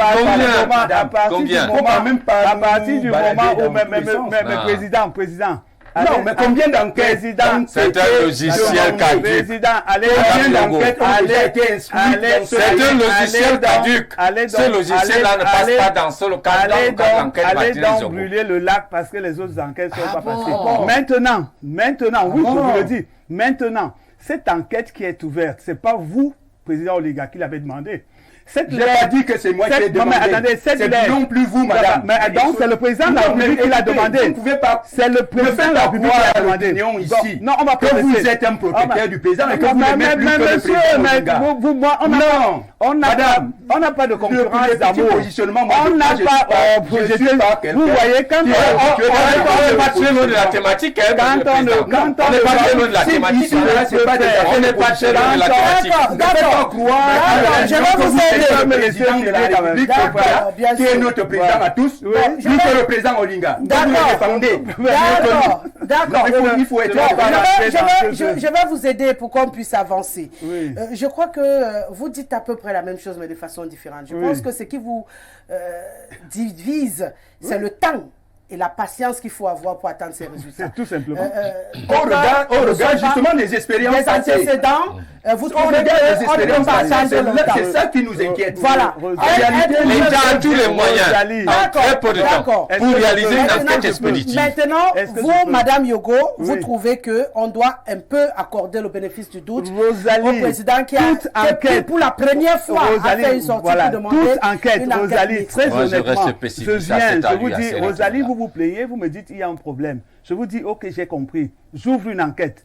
Mais le lendemain, vous venez m'arrêter au cours pour dire que non, sortez le résultat. Ça fait quand même un mois, madame. Mais ça fait un mois. Mais est-ce que vous voyez depuis un mois tout ce qui est sorti de cette affaire? Elle se donne pas le lendemain. Est-ce que, Madame Yogo, je reste avec vous. Je reste avec vous. Est-ce que le problème aujourd'hui qui met tout le monde sous pression et sous tension n'est pas le fait justement qu'il n'y ait pas de communication autour sur l'évolution de l'enquête? Parce que pour l'instant, tout ce que nous avons pour spéculer comme on le fait sur ce plateau, ce sont nos pénétrations, ce sont les informations officieuse et tout le reste. Est-ce que le fait qu'on ait justement ce silence autour de cette enquête ne justifie pas que des personnes qui n'ont pas été habituées à avoir des résultats d'enquête au Cameroun, bien qu'ils soient heureux que le président ait pris la décision de mettre sur pied cette enquête mixte CED-DGSN, qu'ils restent quand même suspicieux en se disant on est quand même habitué avec ces gens-là, mais il faut qu'ils disent quelque chose qui va nous rassurer. Est-ce que c'est pas de bonne guerre aussi? Parfait, vous avez utilisé un mot, ils sont suspicieux. Oui, c'est logique. Bon, mais si vous êtes suspicieux, même quand on va vous dire que cette table est bleue, vous allez dire qu'elle n'est pas bleue. Une fois n'est pas coutume. Ça c'est clair. Une fois si vous êtes pas suspicieux, Rosalie, que l'habit que j'ai est un habit blanc, même si vous le voyez en noir, vous direz qu'il est blanc. À partir du moment où le cas, moi je parle, parce que quand vous parlez du cas de Mathias Gogo, quand vous prenez certaines positions qui ne sont pas les positions de la violence ou de la rapidité, on vous dit oui, vous vous positionnez. Mais franchement, vous me connaissez tous. Je n'ai pas ce problème-là. Ce que je dis, c'est que j'avais parlé ici, toujours sur ce plateau, de ce qu'on appelle le Siliaou. Vous êtes tous deux des bêtis. Quand on fait le Siliaou, est-ce que c'est à l'instant T qu'on vous répond? On va passer la nuit? Vrai ou faux? Non, on passe pas la nuit. On cause la nuit. On passe pas la nuit. On va conciliabule, on passe pas la nuit. Rosalie, le Siliaou, on pose la question, qu'est-ce qui s'est passé dans la nuit? Et ils vont aller sortir. Non, et ils vont aller sortir. Reconnaissez que vous êtes trompé. Non, reconnaissez que vous êtes trompé, madame. Vous allez aller sortir. Non, je vais aller on va au conciliabule qu'on appelle les sortes. Alors, et les sortes durent combien de temps? Est-ce que c'est immédiat? Non, ça dépend.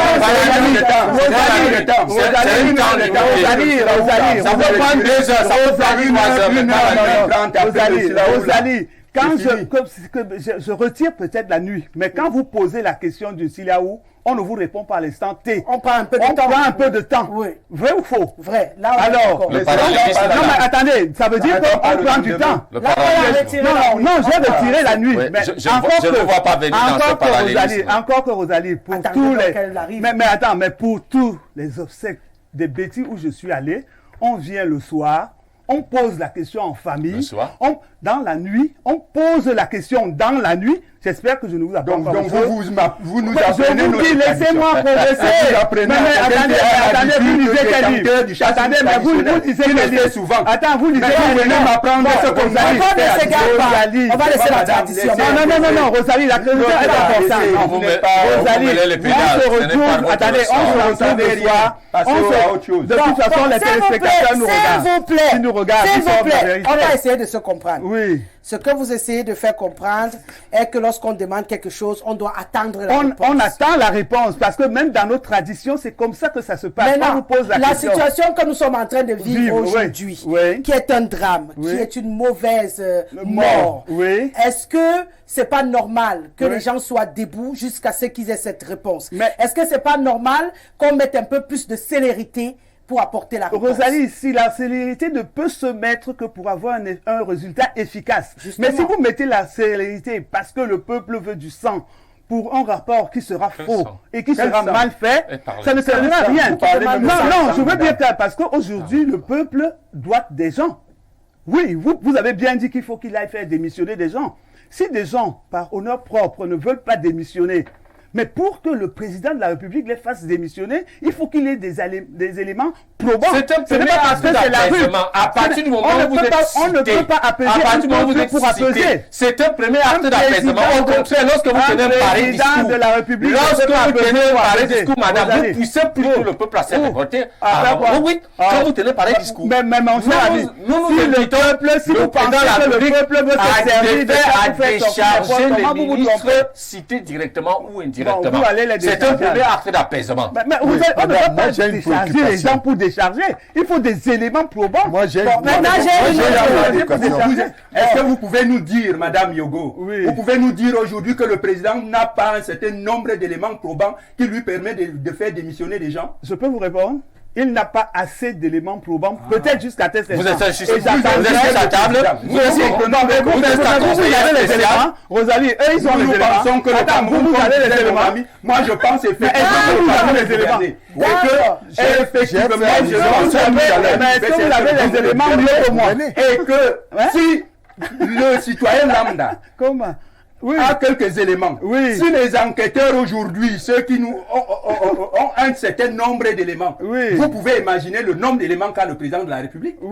Et il a plus d'éléments que nous renseigner. Et vraiment, il ne faut pas, madame, il faut non, président, moi je crois qu'il faut qu'on... Madame, moi j'ai une préoccupation. Vous n'avez pas ces éléments. Est-ce que vous avez permis de commencer à travailler? On ne dit pas qu'il doit nous dire voilà les mais nous disons dans un processus. Vous me rejoignez. Je ne vous rejoins pas. Vous me rejoignez. J'ai une préoccupation. J'ai une préoccupation. Il y a une démarche en République. Quand les gens sont cités, parce que la procédure, le fait de faire démissionner des gens ne veut pas dire qu'on les accuse déjà. Mais on les met simplement à la disposition des enquêteurs. Parce que justement, madame, le fait que c'est ceux qui sont soupçonnés, qui sont cités à tort ou à raison, soit encore au gouvernement, empêche la procédure d'enquête de se poursuivre. Exactement. Parce que on ne peut pas les appeler, on ne peut pas les interroger, les enquêteurs ne peuvent pas les interroger.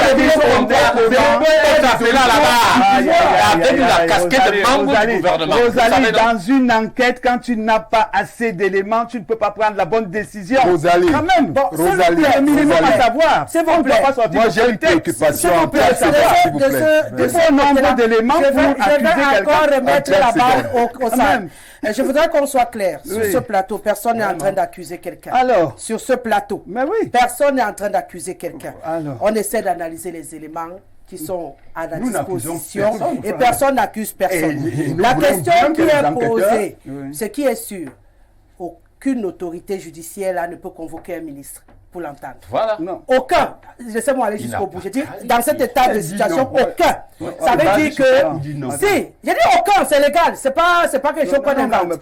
Ça veut dire que, non, aucun. Ça veut dire que pour qu'on puisse les entendre, les entendre, pas les inculper. Ça, c'est un autre travail. Ça n'a rien à voir. Les entendre, ça veut dire que si je dis que c'est le président Olinga qui m'a envoyé et que le président Olinga est ministre, on ne peut pas l'appeler. Oui. Du coup, on est bloqué à moi et nous tous, on est debout. Pour qu'on puisse appeler le président Olinga pour lui demander que est-ce que vrai tu l'as envoyé. Il faut qu'on décharge le président Olinga de sa casquette qu'il a sur la tête. Il va répondre que non, je ne l'ai pas envoyé. Prochain remaniement, on remet le président Olinga. Et tout le monde dit, je pense que c'est ce qui est demandé sur le. Pourquoi ce soit fait? Je pense que maintenant. Honnêtement, vous pensez que ces enquêteurs judiciaires qui sont par moment 10 commissaires divisionnaires, 10 lieutenants-colonels, même 30, dans chaque dossier, vous pensez qu'ils n'ont pas obligation de rendre le compte rendu, un compte rendu à ce qui leur a demandé cette enquête, et vous pensez que c'est sur la base de ce que, parce que nous, dans la rue, nous sommes pressés d'avoir un résultat que nous disons... Quel résultat? Moi, je pense que... J'ai une dernière question avant de partir. Est-ce que vous avez cité plusieurs ministres? Je ne les ai pas cités. J'ai plusieurs ministres qui auraient été qui sont cités dans le web. Peu importe. Oui, résumé. Ministre pour résumer, annulé ou non. On n'a pas les noms. On a dit même nous n'avons pas de nom. Non, nous n'avons pas de Avançons. 10 membres du gouvernement. Oui, je demande donc. Et le gouvernement, combien de membres? Même s'ils sont 60. Madame, laissez-moi répondre à ma question. Je dis donc plusieurs membres du gouvernement cités. Oui. Vous faites l'enquête. Oui. Est-ce que vous pouvez les convoquer à ce stade-là? Est-ce qu'ils peuvent les convoquer? Rosalie, je pose une question simple. Rosalie Guesselé, est-ce que vous avez ce dossier d'enquête entre vos mains pour savoir qui on doit convoquer? C'est pas ça le problème. Est-ce que vous avez cette demande? Je vous pose la question. La commission d'enquête poursuivre sereinement son travail. Rosalie, est-ce que vous avez... Sortons même de l'affaire. Oui, sortons de là, oui. Je demande. Oui, Rosalie. Est-ce qu'une de ces autorités judiciaires a le pouvoir au Cameroun d'interroger un ministre? Rosalie, là, c'est une enquête spéciale de... Rosalie,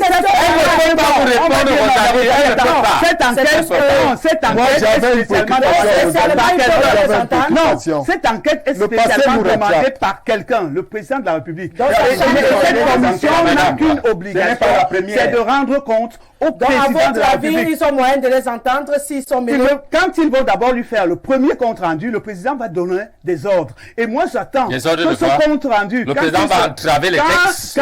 Il va entraver les... Je refuse de l'accuser, mon cher ami. Pour l'instant, ce que j'attends de cette histoire, c'est que l'enquête qui a été mise sur pied rende compte au président de la République, qu'on nous dise publiquement ce qui ressort de cette enquête et que je vois la réaction du président par rapport à ce rapport. Et moi, c'est la formule que je prends. Ce n'est pas pour avoir des positions, mais pour moi, c'est ma logique. D'accord. Moi j'avais une logique. Vous dites que c'est pas logique. Je disais tout à l'heure que le passé nous rattrape. Ce n'est vraiment pas la logique. Le passé nous rattrape. Dans la légalité, les ministres n'ont pas d'immunité, ne bénéficient pas d'immunité au Cameroun. Tout le monde le sait. Rappelez-vous de l'affaire Bapès. Qu'est-ce qui s'est passé? Alors. Et qu'est-ce qui s'était passé? Qu'est-ce qui s'était passé par la suite? Ce fut une très grave erreur.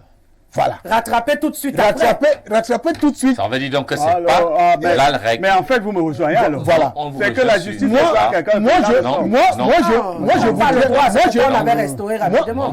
je voudrais. On ne peut pas mettre un membre du gouvernement en prison sans qu'il reçoive démis.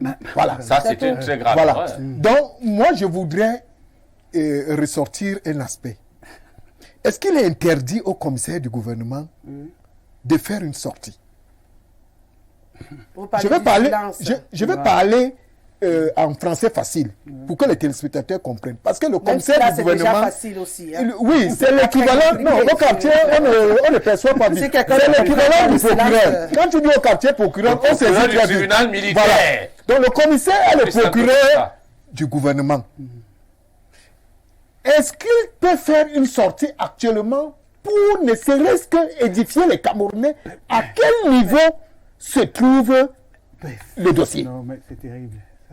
Dans des pays qui se respectent, Madame Yogo, vous avez J'ai voyagé, vu, vous avez vu, même en France, quand il y a des attentats, le procureur arrive aux médias, mais vous dit, en France, nous il y a eu attentat, il y a eu assassinat, le procureur est sorti, il sort et il vous dit, voilà, on a été saisi, voilà là on en est, et j'ai instruit les enquêtes.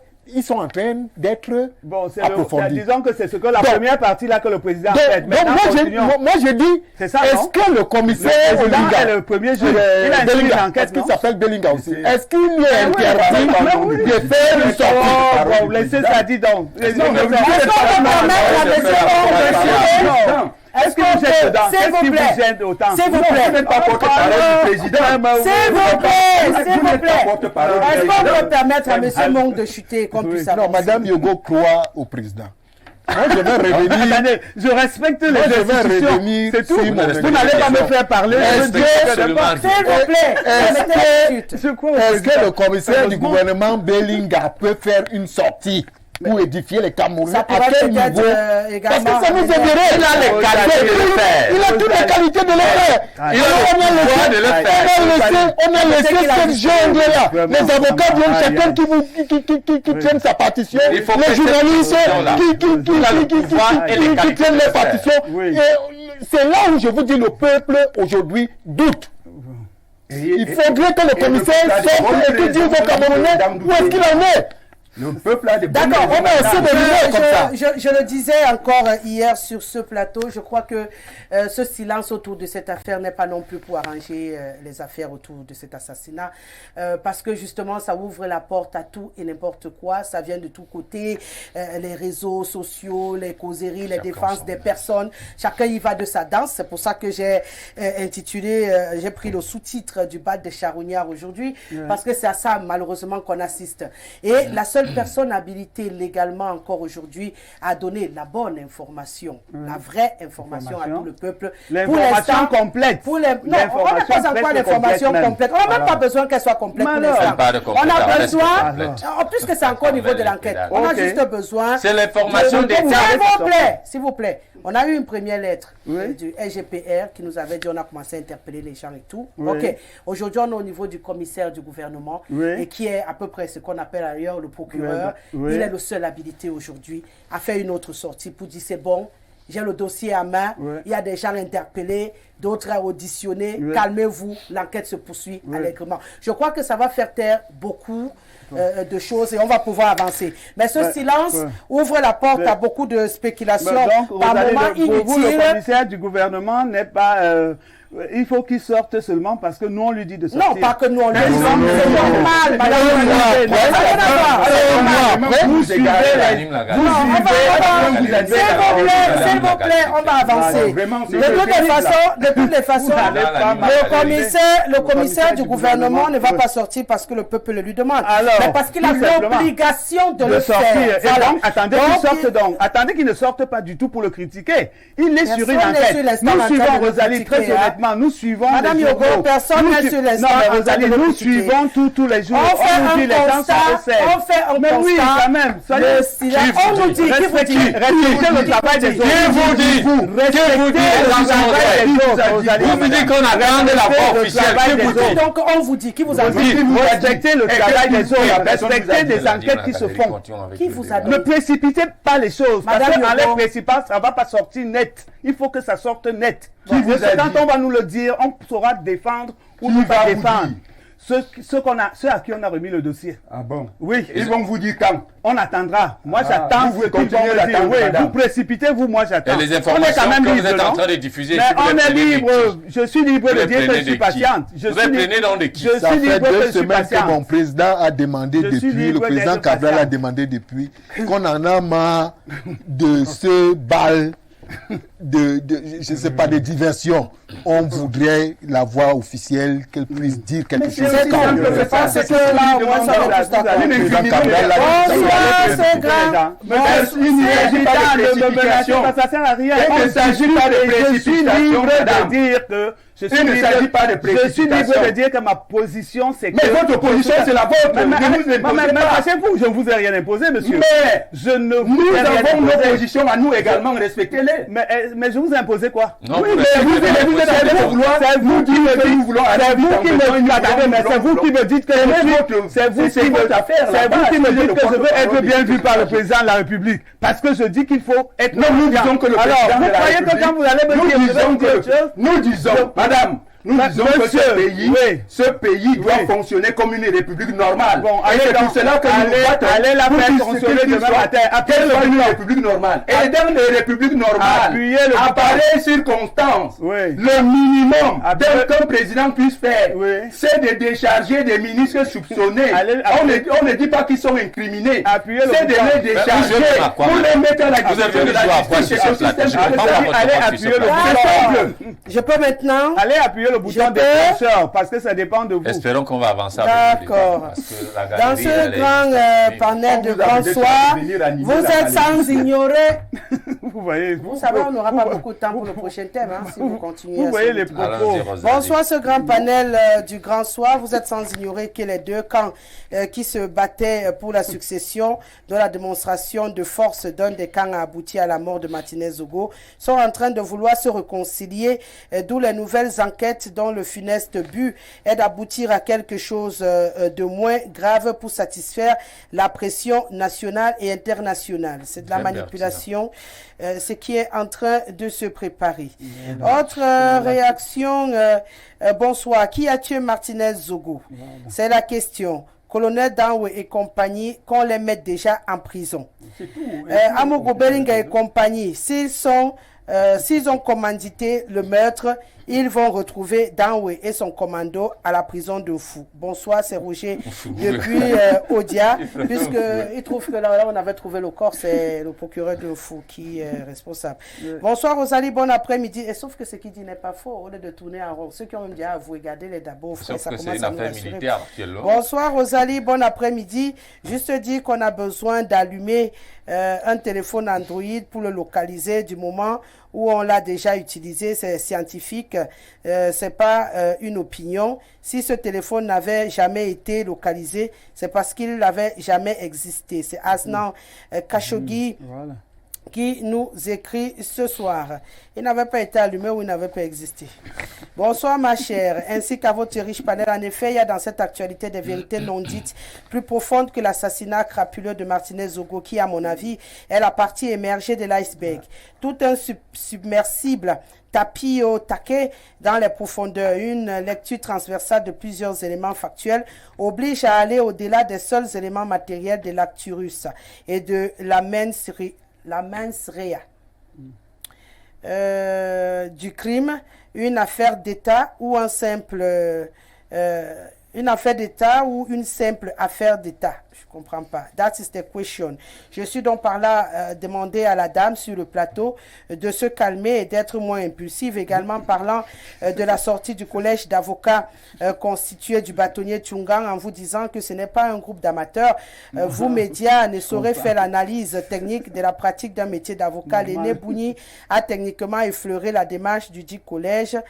Dites-nous également que nous, Camerounais, n'étant pas habitués à communiquer sur des procédures judiciaires au Cameroun, nous comprenons que les preuves soient difficiles à l'opinion publique. Par ailleurs, la logique substantielle du droit de l'homme permet à ce que nous sortions pas du cadre normatif de la présomption d'innocence de toute personne. Cela permet d'amener les hommes des médias à ne pas pousser l'opinion à condamner de manière péremptoire les principaux suspects. Maître Ribas et Babi Michel. Venez sur ce plateau, nous lit bien ce droit à maître. Bonsoir ma Rosalie, ma soeur Rosalie, très belle. Je salue également ma mère Goyogo, digne fille Bassa. J'aime votre émission et ce que vous faites pour Martinez. Que ces vieux pères qui ont tué Martinez Zogo payent toute leur vie. Car pendant que la famille Zogo pleure, les présumés coupables nous narguent avec des femmes dans des cellules. Quel pays? Que Dieu protège Madame Martinez et ses enfants. Que les larmes de la famille Zogo, oh là là, cette vitesse où on appelle, soient un feu ardent sur ces bourreaux. Et sur toute leur génération. La justice de Dieu frappera fort. Rosalie, bon, ça c'était hier. À force d'attraper les mouches du revers de la main, on finit par attraper un essaim d'abeilles. Et l'assassinat de Martinez Zogo est cet essaim d'abeilles-là. Jusqu'à la fin des temps, nous allons continuer de réclamer la justice. Que les charognards aillent danser. Willy Babenga, je ne sais pas pourquoi vous m'appelez avec insistance. Déjà, on ne se connaît pas et j'ai dit SMS ou WhatsApp. Que les saints d'abeilles, voilà, jusqu'à la fin, nous allons continuer de réclamer la justice, que les charognards aillent danser dans les balles. Ce n'est pas notre problème. Que le commissaire du gouvernement renvoie le dossier pour complément d'enquête, c'est son droit. Que les avocats des deux camps se livrent à une guerre médiatique sans merci, c'est de bon vouloir. Nous, peuple camerounais, attendons juste une seule chose, le verdict final de l'enquête pour tirer nos propres conclusions. Car cet assassinat pourra créer un séisme de Richter sur l'échelle de remaniement ministériel. C'est Gauthier depuis Mindon qui nous est écrit. Autre réaction, je ne suis pas sûre, hein, vous le savez, je ne pourrais pas sauver tout le monde, mais je le fais avec plaisir. Bonsoir Rosalie, Madame Guesselet. Enfin, je retrouve mon émission préférée. Je suis Solange de Fougerolles. Martinez Zogo a porté sur lui toute la souffrance du peuple camerounais. Après Martinez Zogo, il va se passer quelque chose de positif dans notre pays. J'en reste convaincue. Bonsoir Solange. Bon retour au Cameroun. Bonsoir jeune dame et à tout ton panel. Généralement, la maman est assez prudente, très optimiste. Quand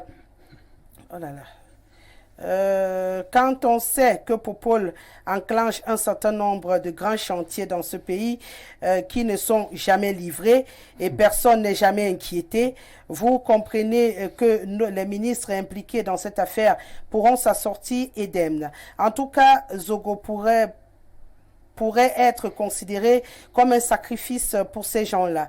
Popol a une pile de rapports d'enquête dans ses tiroirs. Je vais y arriver. Hein. Une foule de dossiers d'enquête dans son tiroir. Je crois qu'on a bougé, hein. On a dirigé quelqu'un d'autre. Bonsoir Rosalie, je pose une question. Est-ce que tu as déjà vu le diable? Je crois non. Si le blanc a coloré le diable à noir, il n'aurait pas menti.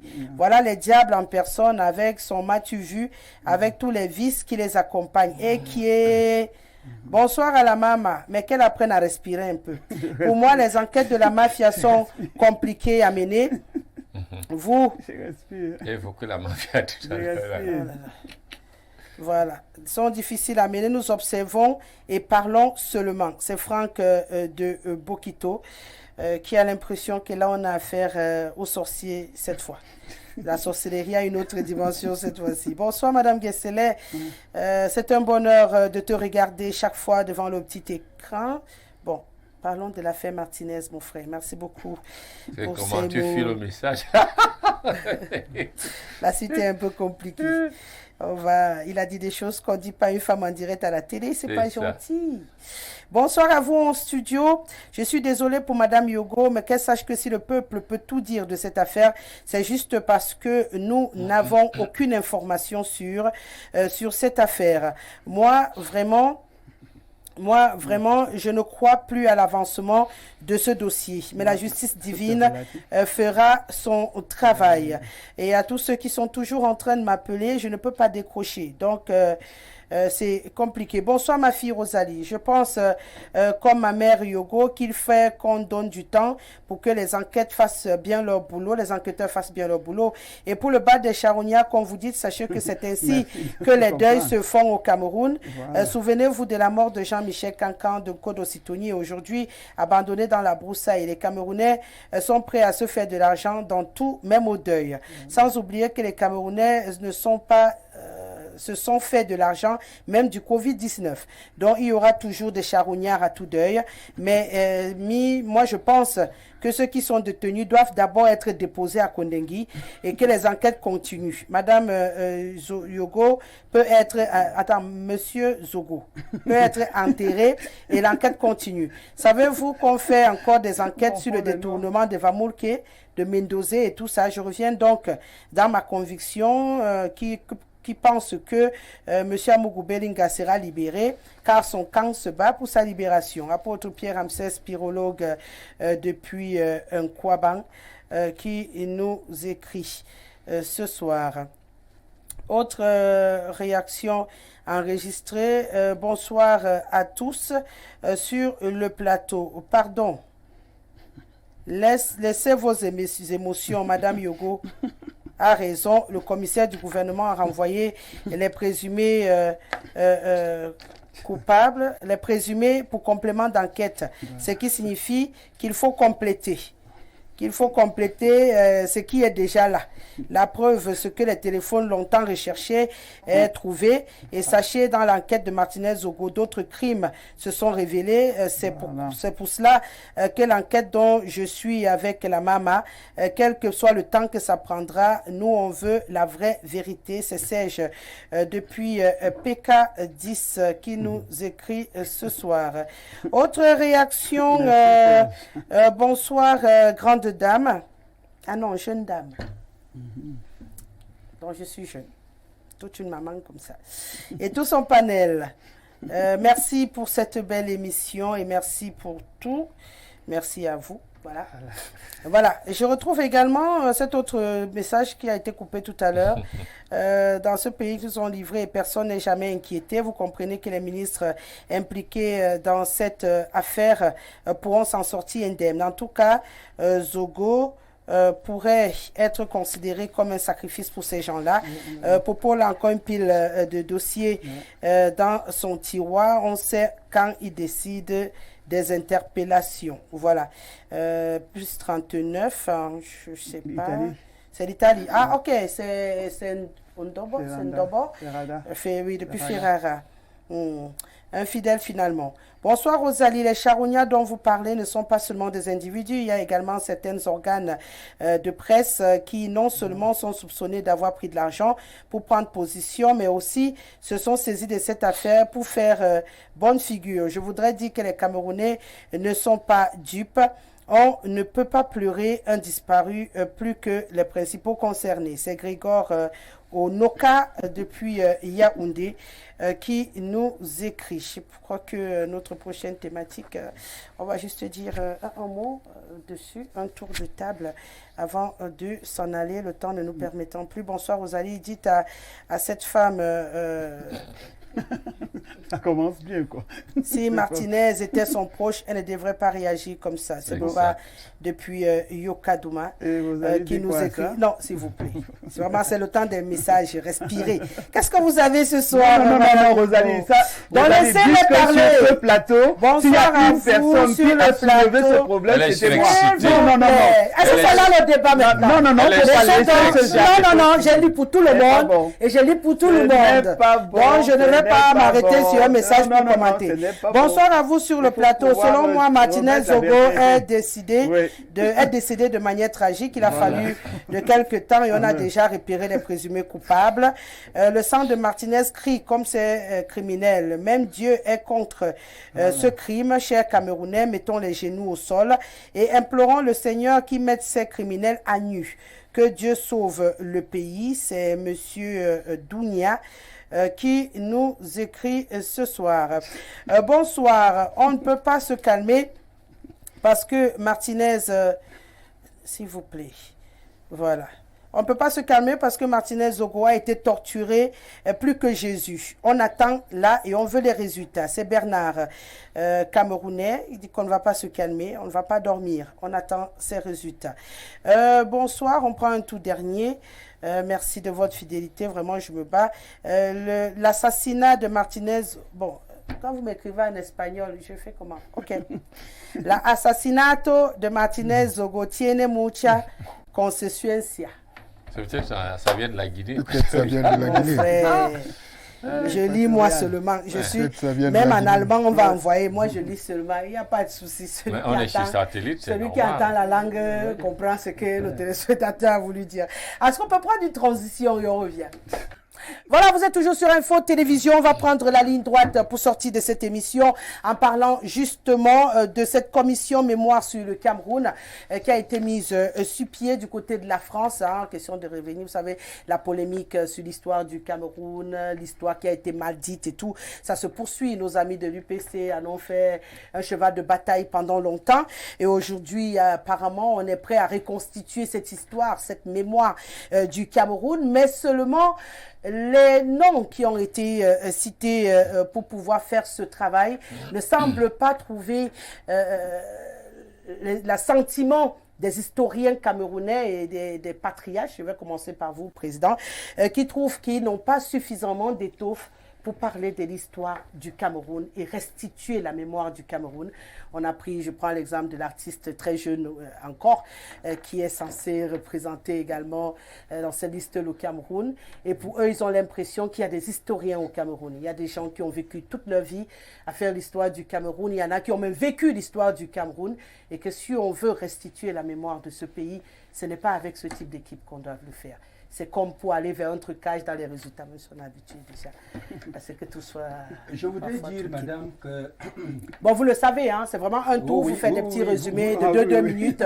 Tout à fait. Et après, on se dit mon parti, le Front démocratique révolutionnaire, nous l'avons souvent dit, l'UPC a commencé, les révolutionnaires vont parachever l'œuvre que les UPCistes ont commencé. Ça, c'est notre objectif. Et de ce point de vue-là, nous parlons de refondation comme leitmotiv de notre parti. Le Cameroun est à refonder, c'est-à-dire que nous devons revenir à la base et repenser le Cameroun de nouveau et à zéro.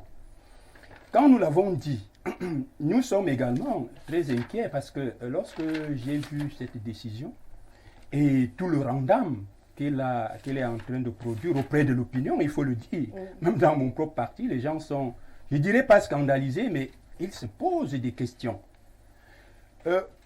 Est-ce que ceux qui ont été choisis là, justement, le jeune artiste, je me suis posé plusieurs questions. A-t-il l'étoffe?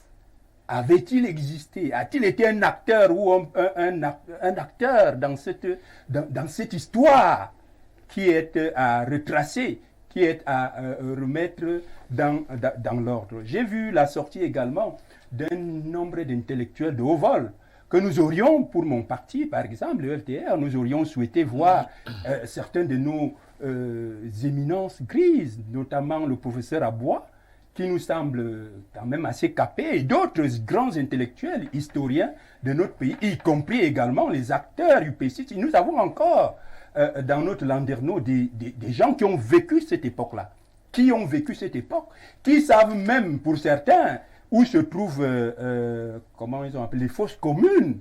Et autres, ils peuvent vous identifier, vous dire qu'à telle date, il y a eu telle action, on a enterré un certain nombre de personnes à cet endroit, il y a eu.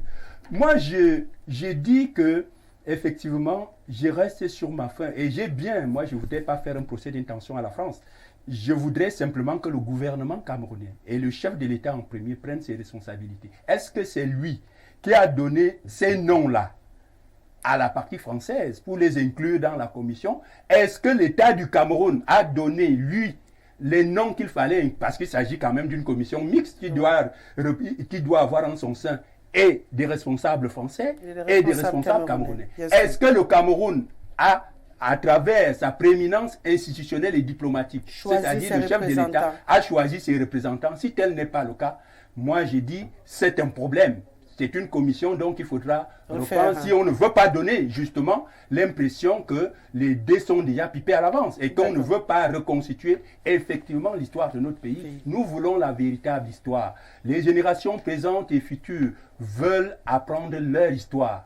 D'accord. Madame Yogo Bligbassi en co-présentation, donc j'allais dire en co-présidence avec la Française Karine Ramondi pour nous écrire les mémoires du Cameroun. Non mais Rosalie, moi je suis déjà contente qu'une commission ait lieu. C'est déjà un pas.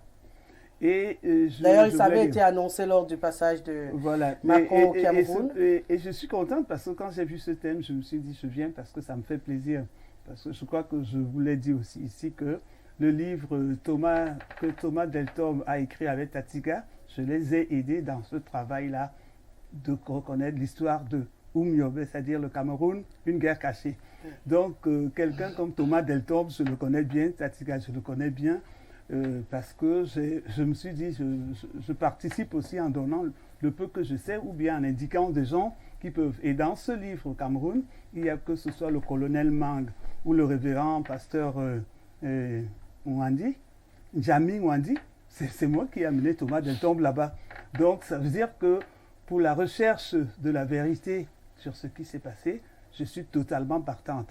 Et maintenant qu'on se retrouve qu'on a pu désigner quelqu'un comme Blik Bassi, de ce que je sais déjà, c'est que Blik Bassi a écrit toute une chanson, il a fait des mini-films sur l'histoire d'Oumyobé. Ça veut dire que ce n'est pas un artiste qui est indifférent à cette histoire-là. Maintenant, si la jeunesse de son âge, si c'est ce qui fait problème, personnellement, je sais que quand on met quelqu'un à la tête d'une commission, s'il a l'intelligence de s'entourer de bonnes personnes comme un chef d'État, il va trouver les bonnes personnes avec lesquelles il va travailler et qui vont donner les résultats que nous escomptons.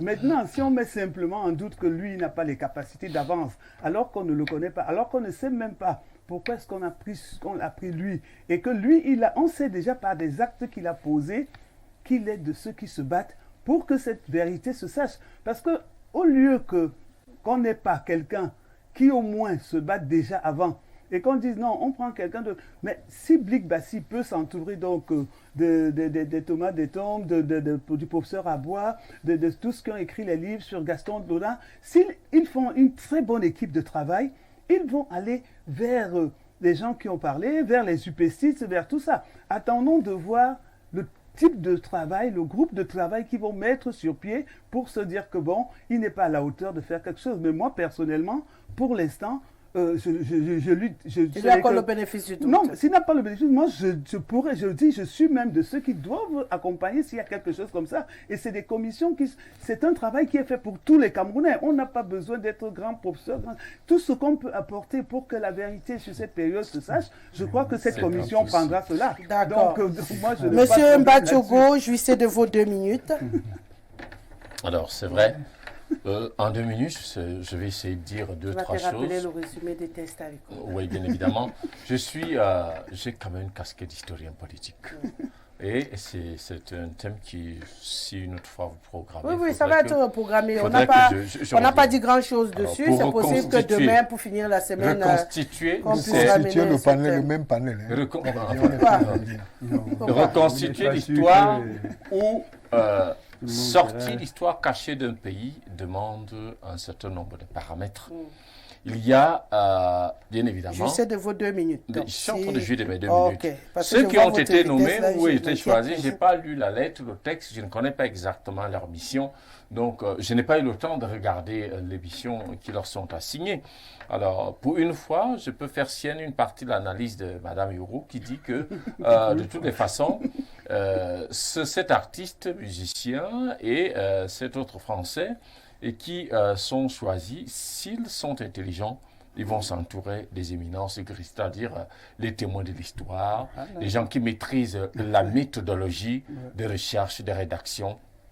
Et on pourra avoir un produit. C'est vrai en même temps que les inquiétudes que les uns et les autres formulent sont fondées. Parce que déjà, pour diriger, il faut être conscient. Pour être manager, il faut être conscient de ses limites et de ses capacités. C'est pour ça, par exemple, à un moment donné, les gens apprécient le président Madoua Idjo, ne sachant pas que sur le plan intellectuel, avec le CP supérieur. Tout simplement, une formation de télégraphe, mais il a dirigé le Cameroun en autodidacte et personne n'a, jusqu'au bout aujourd'hui, ses œuvres parlent. Donc pour moi, même si c'est quelqu'un qui ne connaît même rien de l'histoire politique du Cameroun et qu'on a mis à cette place-là, on peut lui accorder le bénéfice du doute. En même temps, je suis aussi inquiet parce que nous avions l'habitude de recevoir la France, c'est-à-dire, depuis l'indépendance qui a été tronquée, on leur donne ce qu'ils veulent, mais pas de la manière qu'ils veulent. Mais lorsqu'on vous donne ce que vous voulez, pas de la manière que vous voulez, on ne vous donne pas ce que vous voulez. D'accord. Monsieur Benjamin Mou. Oui, moi, en 2 minutes, même comme le temps est un peu limité, vous allez jouer on va se débrouiller. Vous avez apprêté une grosse lettre. Non, je n'ai pas apprêté une grosse lettre. Juste pour dire que, en fait, le président Macron n'a fait qu'honorer sa parole. Parce que lors de la dernière visite, il avait promis une commission qui sera constituée d'historiens et d'artistes. Donc, en nommant Blik Bassi comme artiste, je sais beaucoup de Camerounais auraient souhaité avoir un grand historien à la tête de cette commission. Oui, des noms, les Kouma Doumbé, Achille Mbembe, Soro, le professeur Aboua, ils sont nombreux. Ils sont nombreux à avoir fait beaucoup de travaux là-dessus. Donc, moi je pense que Blik Bassi a été choisi pour son engagement, sa volonté à rendre hommage aux nationalistes. Bon, il a mené des recherches avec plusieurs acteurs de cette guerre des indépendants à travers la tradition orale. Je vais vous citer une anecdote. Il a passé son enfance dans un village que je connais très bien, parce que ce sont mes oncles maternels. Son tuteur est décédé il y a 2 ou 3 ans à l'âge de 90 ans, qui a été un grand nationaliste. Un témoin de l'histoire. M. Yakobou, donc, qui a un témoin de l'histoire. Et je suis sûr, Blik Bassi a rassemblé beaucoup d'informations. Parce que sa dernière sortie sur son œuvre de Oumniobé, les paroles sont profondes et ce n'est pas le hasard.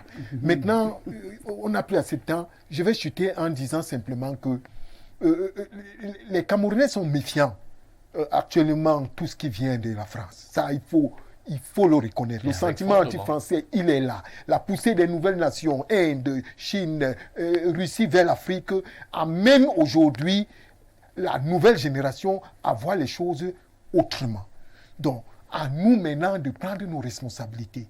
Que nos gouvernants prennent leurs responsabilités en essayant de faire écrire l'histoire du Cameroun telle qu'elle se présente. On ne va pas penser qu'on va continuer à mettre le couvercle là-dessus pendant des années, pendant des décennies. Non, il est temps que nous-mêmes nous écrivions. On a confié ce travail au centre de l'histoire, mais ça piétine, c'est un monde, il y a encore beaucoup d'efforts à fournir de ce côté, beaucoup d'énergie à conjuguer pour qu'on puisse avoir un travail digne de ce nom. Voilà. Sur ce, on s'est dit merci. Merci à vous 4 d'avoir été là et d'avoir tenu en haleine les téléspectateurs de cette émission Le Grand Soir. Merci à Mesdames Dengue. Merci à Ben Valls, merci à mon bébé Célestin Tomo, merci à Jean-Martin Kenfa, respect, monsieur Dedoneva. On se retrouvera demain avec le même bonheur, le même plaisir pour la dernière de la semaine. J'en profite pour vous rappeler que nos programmes très alléchants se poursuivent. Hermine et Louga s'installent tout de suite pour le journal en langue anglaise, ce qui sera 19h. Et bien entendu, Karine Biha, elle viendra à 20h faire le même exercice pour le journal en langue française. Quant à moi, je vous dis à très très vite sur les antennes d'Info Télévision. C'est ici que ça se passe.